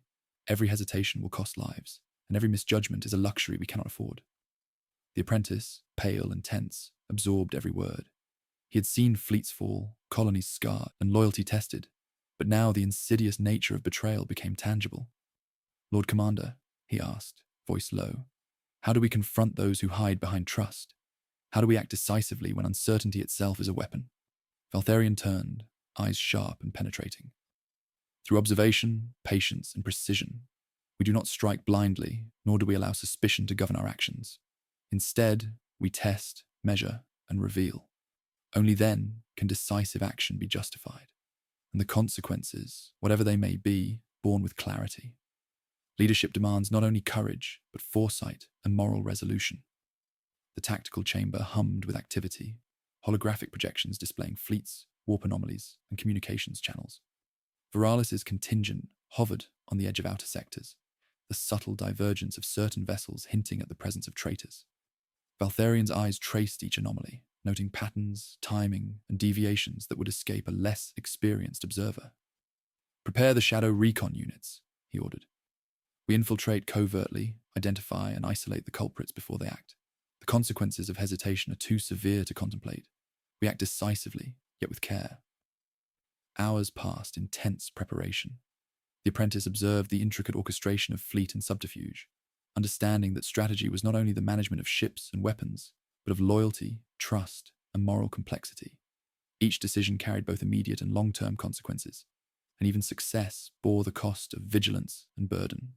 Finally, The shadow recon units infiltrated the suspected vessels. Their movements were silent, precise, and unseen, slipping past sensors and defenses to observe clandestine meetings, encrypted communications, and subtle gestures that betrayed intent. The traitors were revealed, not by confession or error, but through the delicate calculus of timing, pattern, and loyalty. The apprentice watched, understanding for the first time that betrayal was rarely dramatic. It was quiet, calculated, and patient, often waiting for the exact moment when it could inflict the greatest harm. Valtharion received the report with a calm precision that belied the severity of the findings. "Isolate the faction," he commanded. "Do not strike rashly. We will offer opportunity for correction, but make clear that failure to act decisively will carry irreversible consequence. The shadow host seeks weakness. We will not provide it." The apprentice absorbed every nuance, noting the careful balance between justice and necessity, mercy and consequence. Leadership, he realized, was not simply command. It was an intricate interplay of moral ambiguity, foresight, and the unrelenting weight of responsibility. Every choice, every decision was a test of character, resolve, and endurance. As night fell over Draxon 9, the twin moons cast long, spectral shadows across the citadel. Valtharion remained on the observation balcony, silent, contemplating the fragility of trust and the relentless nature of consequence. "Every betrayal," he said quietly, almost to himself, "reveals the true measure of loyalty. It tests the empire, the fleet, and the very principles upon which we endure. And it is a reminder that survival demands clarity, courage, and the willingness to bear the cost of every choice." The apprentice, watching, realized the truth of the command. Loyalty was never absolute, trust was never unbreakable, and leadership was not a mantle of glory, but a crucible of consequence. The galaxy itself, vast, indifferent, and unyielding, seemed to mirror these truths in the cold, distant light of stars. Each world, each fleet, each human life hung delicately in the balance, subject to decisions made by those who bore the burden of command. Reports from Veralis' contingent confirmed the success of the reconnaissance.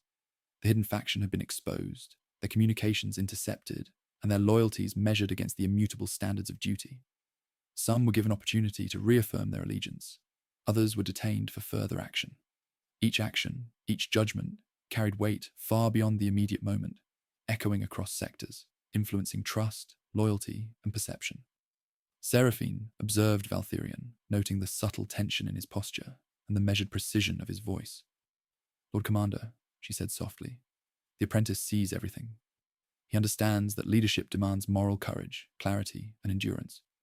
But he also feels the weight of consequence. How do we guide him further when even the wisest among us carry doubt and regret?" Valtharion's gaze softened slightly as he regarded the youth, eyes reflecting the dim light of the twin moons. "We guide him through example, through patience, and through honest reflection. There are no absolutes. There is only judgment tested by consequence. He will learn that every decision carries weight, and that the true measure of command is the courage to act, the wisdom to observe, and the fortitude to endure the consequences, whatever they may be." Outside, the galaxy continued its indifferent dance. Stars flared and dimmed, worlds rose and fell, and empires wavered beneath the inexorable march of time. And within that vast expanse, the blood ravens endured, tested by betrayal, ambition, and war, guided by an immortal commander who bore the weight of consequence with measured resolve. As the apprentice watched Valtharion return to the tactical chamber, he understood at last the immutable truth of leadership. It was not glory, nor victory, nor renown, but the enduring ability to act decisively amidst uncertainty, to navigate betrayal and ambition, and to accept fully the consequences of every choice. Survival demanded more than courage. It demanded judgment, foresight, and moral resolution, and only those willing to bear this burden could shape the destiny of empires. The galaxy was quiet, but the silence was not peace. Valtharion moved through the corridors of the Eternal Vigil with measured precision, each step echoing the weight of decisions that could alter the fate of entire sectors. The recent discovery of treachery within Veralis' command had only heightened vigilance. Shadows lingered in every corner, and the faintest whisper of dissent could no longer be ignored. The blood ravens had survived open battle, but the true war had shifted inward, to the hearts and minds of those entrusted with loyalty. The apprentice followed closely, his every step tentative yet deliberate. absorbing lessons that were no longer theoretical.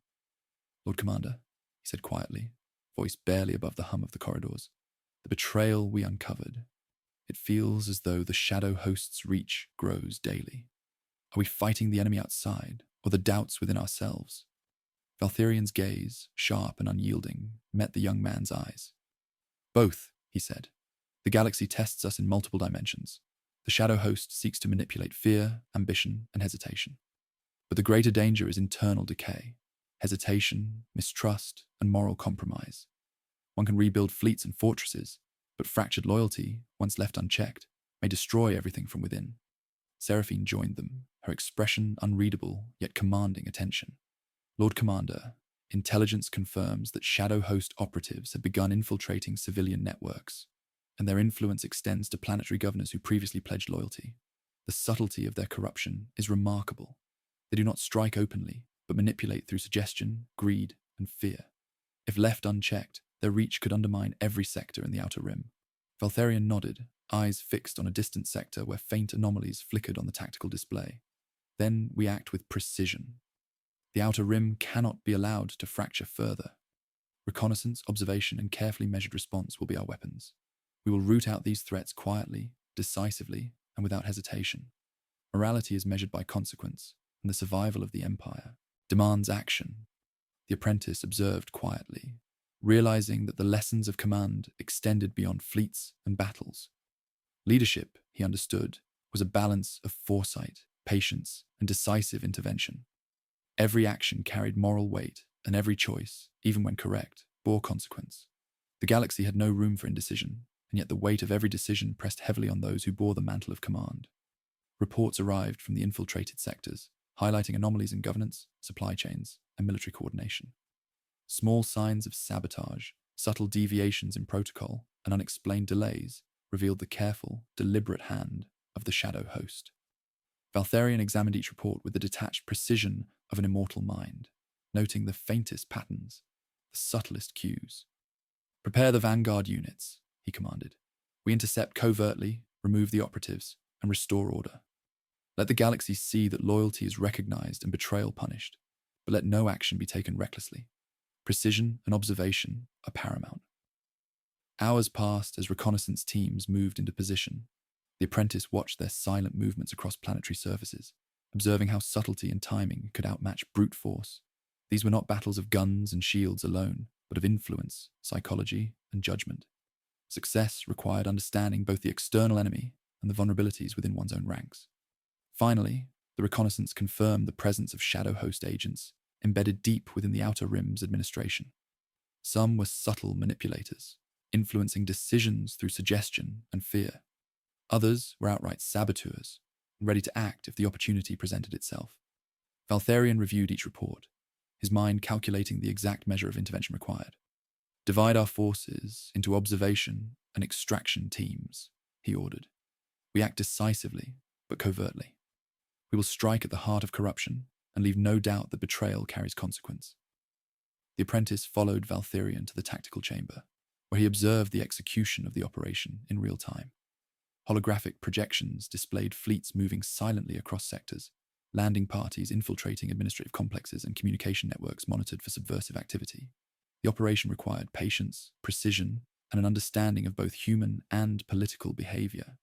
Every choice carried weight. Hesitation could result in catastrophic failure, while misjudgment could alienate loyal governors. Seraphine stood beside them, her presence a steadying force. "Lord Commander," she said, voice quiet yet firm. The apprentice sees the weight of these decisions firsthand. He witnesses both the necessity of decisive action and the subtle consequences of moral compromise. He will understand that leadership demands judgment tempered by patience, courage, and foresight.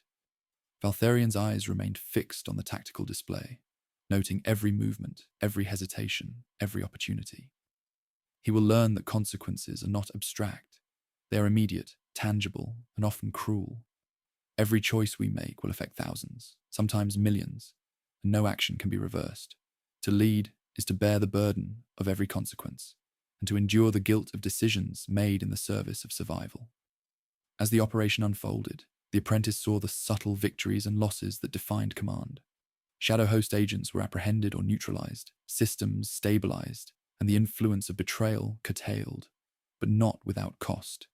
Civilian infrastructure had been affected, trust between governors strained, and the psychological toll on operatives was evident. Each success was measured not merely in strategy, but in the weight of consequences borne by those responsible. When the operation concluded, Valtharion addressed the Council of Surviving Commanders. We have acted decisively, yet with precision. The Shadow Host's influence has been curtailed, but this is only a temporary reprieve. Betrayal, hesitation, and moral compromise are constant threats, and vigilance must never falter. We endure because we act, because we judge, and because we accept fully the consequences of every choice. The apprentice, exhausted but enlightened, finally understood the immutable truth. Leadership was not merely command, strategy, or warfare. It was the constant management of trust and betrayal, the careful navigation of moral ambiguity, and the endurance of consequences that could never be fully known in advance. Survival demanded foresight, courage, and unwavering judgment. As night fell across Draxon 9, the twin moons cast pale light across the citadel's spires. Stars shimmered coldly beyond, distant and indifferent. Yet within the walls of the eternal vigil, the blood ravens endured, tested by treachery, war, and the relentless demands of moral responsibility. The galaxy awaited, indifferent to human struggles, and yet the Empire persisted, guided by an immortal commander and a young apprentice learning the profound cost of command. Valtharion returned to the observation balcony, eyes tracing the silent expanse of scarred worlds below. Each crater, each ruined city, and each flickering settlement was a testament to the burden of leadership and the necessity of decisive action. We endure, he said quietly, almost to himself, because we act, because we judge, and because we bear the consequences of every choice. Only those willing to carry such burdens can shape the destiny of empires.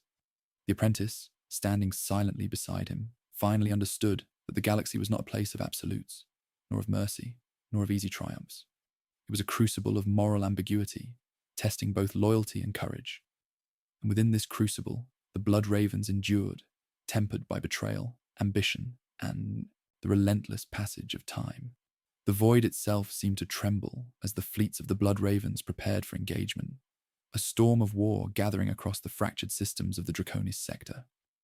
Valtharion stood on the bridge of the eternal vigil, hands clasped behind his back, eyes fixed on the distant shadows where the Shadow Host had concentrated its forces. Every sensor blip, every shift in formation, spoke of intent, cunning, and the inevitability of betrayal. The apprentice, standing close yet hesitant, felt the weight of anticipation, understanding now that war was not only measured in firepower, but in judgment, timing, and moral consequence. The calm before the storm was deceptive. Intelligence reports had confirmed that Veralis' previously wavering fleet was now compromised in more ways than one. Certain officers had openly defied command, aligning with covert operatives to create openings for the Shadow Host. The scale of treachery was unprecedented. The very structure of the Blood Raven's authority trembled beneath the weight of duplicity. Seraphine approached quietly, her expression unreadable yet authoritative. Lord Commander, the traitors have consolidated their positions and are preparing to strike at key supply nodes. If they succeed, entire sectors will fall into chaos, and our capacity to respond will be severely diminished. We must act decisively, and soon. Valtharion's gaze swept across the tactical display, tracing the paths of both loyal and compromised fleets. Prepare the Vanguard and Phoenix squadrons, he commanded. We strike simultaneously. Extraction teams neutralize the traitors, while the main fleet engages the Shadow Host. Precision and coordination are paramount. Delay will be fatal, and hesitation will invite disaster. The apprentice watched the planning unfold, absorbing the subtle balance of strategy, loyalty, and consequence. He realized that leadership required not only foresight, but the courage to act decisively when the stakes were highest. Every decision carried risk, every order bore moral weight, and every action could ripple outward to shape the destiny of the Empire. As the Blood Ravens moved into formation, signals from Veralis' fleet revealed further deviations. Certain vessels had changed trajectory subtly, the timing suggesting deliberate sabotage rather than error. Valtharion's eyes narrowed, calculating the potential impact of each anomaly. We cannot rely on his fleet alone, he said. We assume compromise and act accordingly. Trust is no longer granted. It must be earned and verified continuously. The first engagement erupted with sudden, violent intensity. Energy beams lanced across the void. Missiles detonated in brilliant arcs of fire, and the deep hum of engines reverberated through the eternal vigil. Veralis' compromised forces attempted to exploit gaps, striking at vulnerable transport convoys, but the Vanguard squadron intercepted with lethal precision. Ships fell in flashes of light, hulls ruptured, and the void became a battlefield of shadows and fire. The apprentice's stomach churned as he watched the chaos unfold. He had witnessed skirmishes, covert operations, and minor battles, but this was different. The convergence of betrayal, external threat, and moral consequence created a tension that seemed almost tangible, pressing against his chest with each passing moment. Leadership was no longer abstract. It was the immediate, brutal calculus of survival and judgment.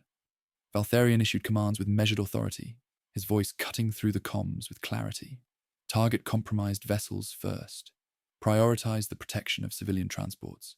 Maintain formation, and do not allow hesitation to undermine coordination. Every decision carries consequence, and delay is the enemy's ally. Seraphine observed quietly, noting the apprentice's growing comprehension of command. He sees the burden, the weight of consequence, she said softly. He understands now that leadership is not about glory, but about bearing the moral and practical consequences of every decision. Victory is meaningless if the cost is not understood and endured. Amidst the chaos, a critical revelation surfaced. Veralis himself had been compromised, subtly influenced by covert agents within his command. His hesitation had nearly allowed the Shadow Host to breach a strategic node, and only Valtharion's foresight had prevented catastrophe. The truth of betrayal cut deep, for Veralis had once been considered a loyal officer, a symbol of order within the Outer Rim. Now his loyalty was uncertain, and the apprentice realized that trust was fragile, easily fractured by fear, ambition, or manipulation. Valtharion's decision was swift and deliberate. Veralis' command is suspended, he announced. He will be placed under observation. His fleet will be integrated under Phoenix control. We act decisively, yet with precision. Betrayal cannot go unaddressed, but neither can it be punished recklessly. Judgment is our greatest weapon. The battle raged, fleets clashing amidst flashes of plasma and the deep rumble of destroyed vessels. The apprentice noted the subtle interplay of strategy and moral judgment. Each maneuver was calculated not only to destroy the enemy, but to preserve loyalty, protect civilians, and mitigate the inevitable consequences of war. He understood now that leadership was a crucible, testing not only skill, but character, endurance, and the willingness to bear unbearable burdens. By the end of the engagement, the Blood Ravens had emerged victorious, but the cost was profound. Ships had been lost, crews had perished, and the revelation of betrayal had shaken the foundation of loyalty. Veralis remained under close supervision, his fate uncertain, and the apprentice understood for the first time that even victory carried a bitter weight. Survival demanded sacrifice, clarity, and the willingness to endure the consequences of every choice. As silence returned to the void, Valtharion stood on the observation balcony, eyes tracing the remnants of shattered fleets and scarred worlds. The twin moons of Draxon 9 rose pale and spectral above the citadel, casting long shadows across the spires. Every decision, he said quietly, voice heavy with centuries of experience, carries consequence. Every betrayal, hesitation, and failure must be confronted with clarity, courage, and moral resolution. The galaxy does not forgive indecision, and the Empire does not survive on hope alone. The apprentice, standing silently beside him, felt the weight of understanding settle fully upon him. He realized that leadership was neither glory nor honor. It was endurance, judgment, and the acceptance of consequences that could never be fully known in advance. To lead was to bear the unbearable, to act decisively amidst uncertainty, and to navigate the treacherous currents of loyalty, ambition, and moral ambiguity. In that moment, the galaxy seemed vast and indifferent, stars flaring and dimming without concern. Yet within the walls of the eternal vigil, the blood ravens endured, tested by betrayal, war, and the relentless demands of consequence. And the apprentice understood at last that the legacy of an empire, the survival of a fleet, and the endurance of an immortal commander all depended upon the courage to act, the wisdom to judge, and the fortitude to endure what history would demand. The stars above the Draconis sector burned coldly, indifferent witnesses to the convulsions of empires and the fragile dance of loyalty and ambition. The eternal vigil hovered in the void, a bastion of order amidst chaos, yet even its formidable presence could not conceal the fractures beneath its command. Valtharion moved through the bridge with quiet purpose, every step echoing the inevitability of decisions that could reshape the galaxy. The apprentice followed, tense, silent, and acutely aware that the trials of command were reaching a crescendo unlike any before. Reports from the outer rim arrived in rapid succession. Fortified sectors under siege, governors swayed by whispered promises, and fleets that faltered under subtle sabotage. The Shadow Host had consolidated its forces, striking with precision and ruthlessness. It was no longer a war fought solely with plasma and missile. It was a war of influence, perception, and the fragile bonds of loyalty. Valtharion understood that the true battle would not be won by weapons alone, but by foresight, moral clarity, and the endurance to act decisively under unbearable pressure. Seraphine approached quietly, her expression solemn, yet commanding. Lord Commander, Veralis has been moved under full observation. His loyalty remains uncertain, and intelligence suggests that covert operatives within his ranks are coordinating with the Shadow Host for a large-scale offensive. If we fail to anticipate their actions, entire systems could fall. Valtharion's eyes narrowed as he studied the tactical projections. Then we act before they strike, he said, voice calm yet sharp. We anticipate, intercept, and neutralize threats before they manifest fully. Precision and moral resolve must guide our actions. Hesitation will invite catastrophe. Indecision is a luxury the blood ravens cannot afford. The apprentice, standing silently, felt the weight of the impending engagement settle upon him. Every maneuver, every command, every calculated strike would carry consequences that extended far beyond the immediate battlefield. Leadership, he realized, demanded both courage and moral clarity, tempered by foresight and the willingness to endure the ramifications of decisions that could not be undone. Orders were issued with deliberate precision. The Vanguard Squadron would engage the Shadow Host in the outer sectors, drawing their forces into a controlled engagement while the Phoenix Squadron infiltrated Veralis' compromised fleet. Extraction teams would neutralize traitorous elements and restore control to loyal officers. Every movement was coordinated, every strike calculated to minimize unnecessary loss while maximizing the strategic advantage. As the engagement commenced, the void erupted with violent brilliance.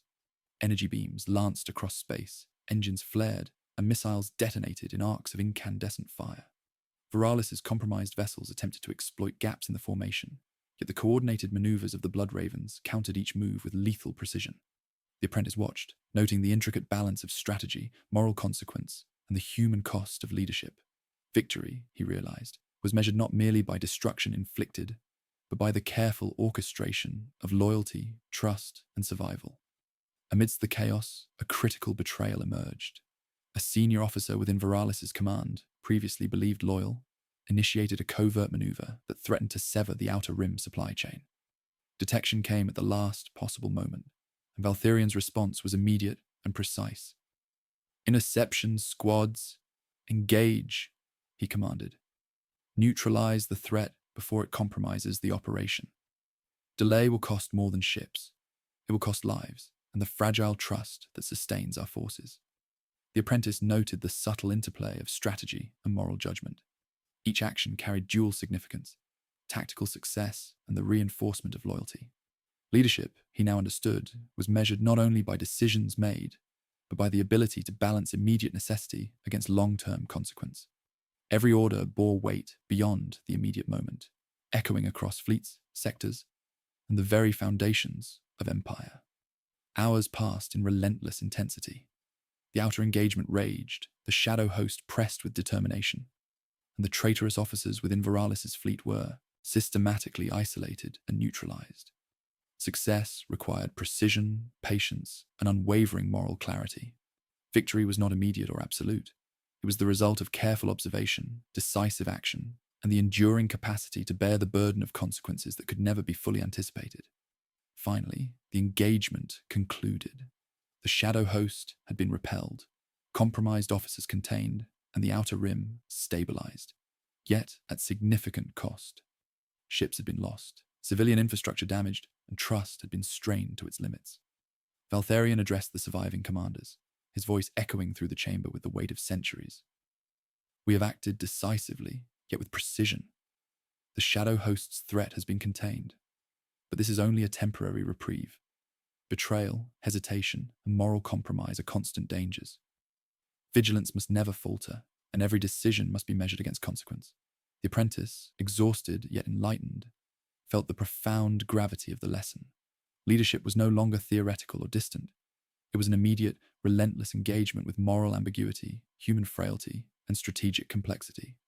Every choice carried the weight of lives, loyalty, and the survival of the empire itself. To lead was to endure, to act decisively amidst uncertainty, and to bear consequences that were often cruel and irreversible.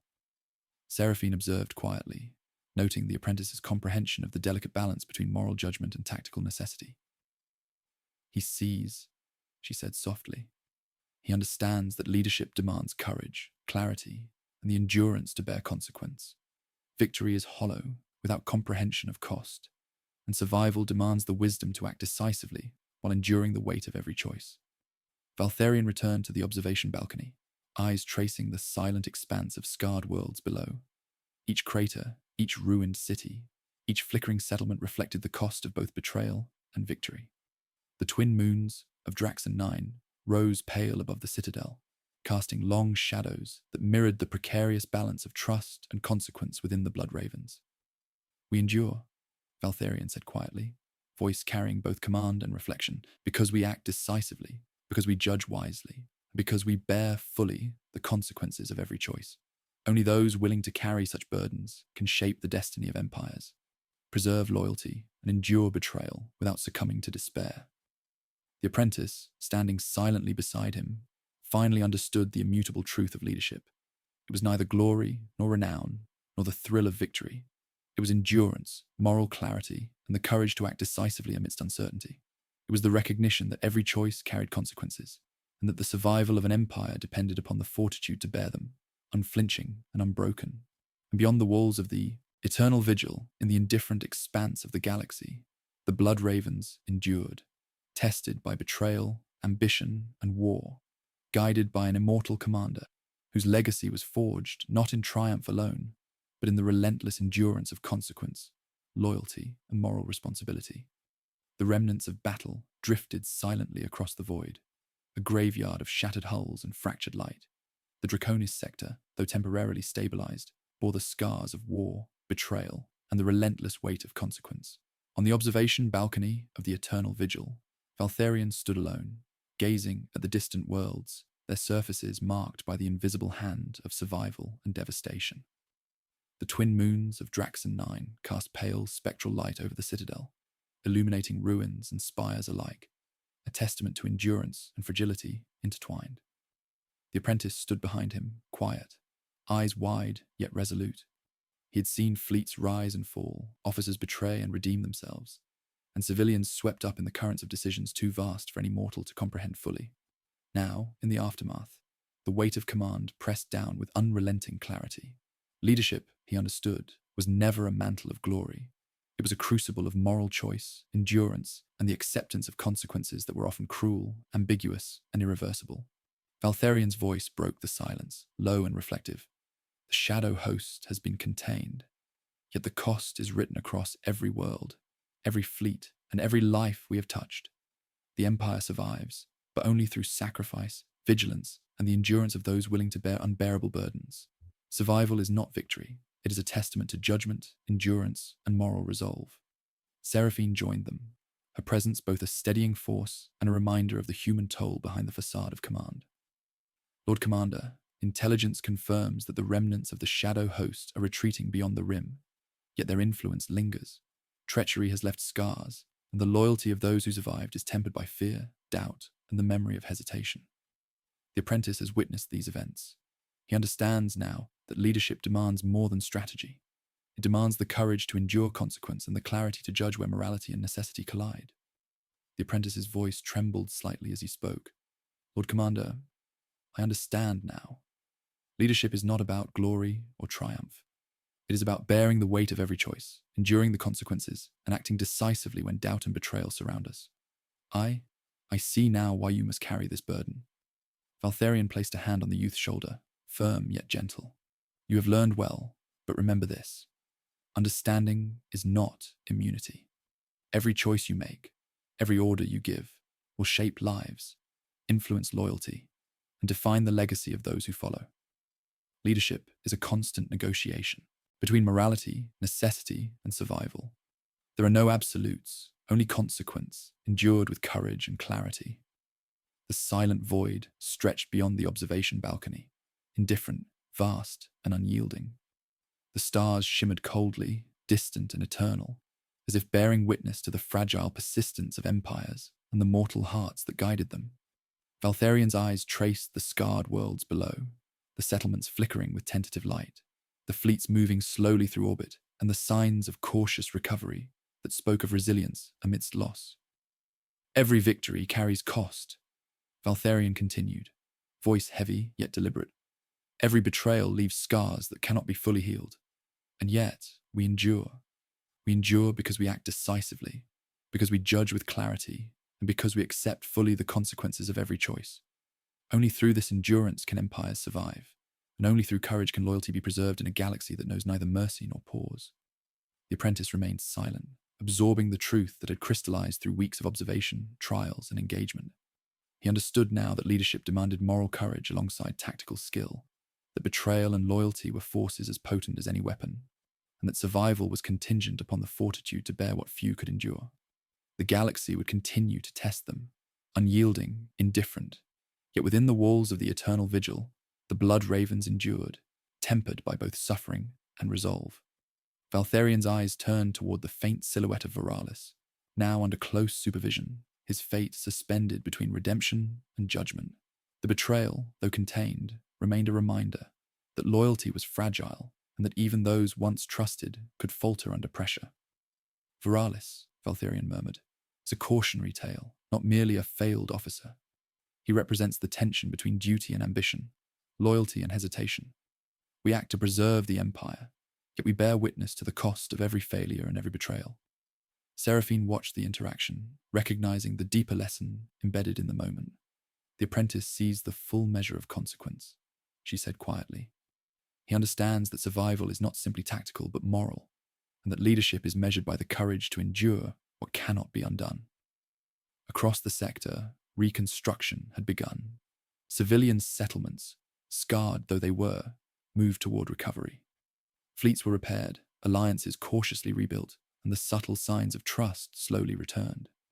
Yet beneath the surface, the moral scars of war lingered, a reminder that even survival demanded sacrifice and that even victory carried the weight of irreversible consequence. Valtharian stood, silent, watching the galaxy stretch out endlessly. Immortality, he said, almost to himself, is not merely a gift of longevity. It is a crucible of endurance, a burden of knowledge, and the relentless observation of consequence. To live for centuries is to witness rise and fall, triumph and failure, loyalty and betrayal. And to endure these truths is the essence of command, the measure of leadership, and the path through which empires persist. The apprentice, standing beside him, felt the gravity of that truth settle fully upon him. He understood now that the galaxy was vast, indifferent, and unyielding, that every choice carried cost beyond measure, and that the legacy of an empire depended upon the courage to act decisively, the wisdom to judge with clarity, and the fortitude to endure consequence without faltering. As the twin moons of Draxon 9 rose higher in the sky, casting pale light over the citadel, Valtharian spoke one final time. We endure because we must, because the galaxy allows no pause, and because the consequences of inaction are far greater than the burdens of action. This is the lesson you carry forward, apprentice, that leadership is not chosen, it is born, and only those willing to bear it fully can shape the destiny of empires, preserve loyalty, and endure betrayal without surrendering to despair. The apprentice nodded, silent, understanding at last that survival was never without cost, and that leadership was measured not by triumph or renown, but by the courage to bear consequence, and the wisdom to judge amidst ambiguity, and the endurance to act when all else seemed uncertain. The galaxy remained vast and indifferent, stars burning coldly and eternally. Yet within the walls of the eternal vigil, the blood ravens endured, tested by war, betrayal, and moral ambiguity, guided by an immortal commander whose legacy was not forged in mere victories, but in the relentless endurance of consequence, loyalty, and responsibility. And as the citadel's lights glimmered in quiet reflection, A new understanding had settled in the apprentice, that the survival of an empire, the endurance of loyalty, and the preservation of morality rested on the unwavering courage to bear what the universe demanded, without hope for absolution or reprieve.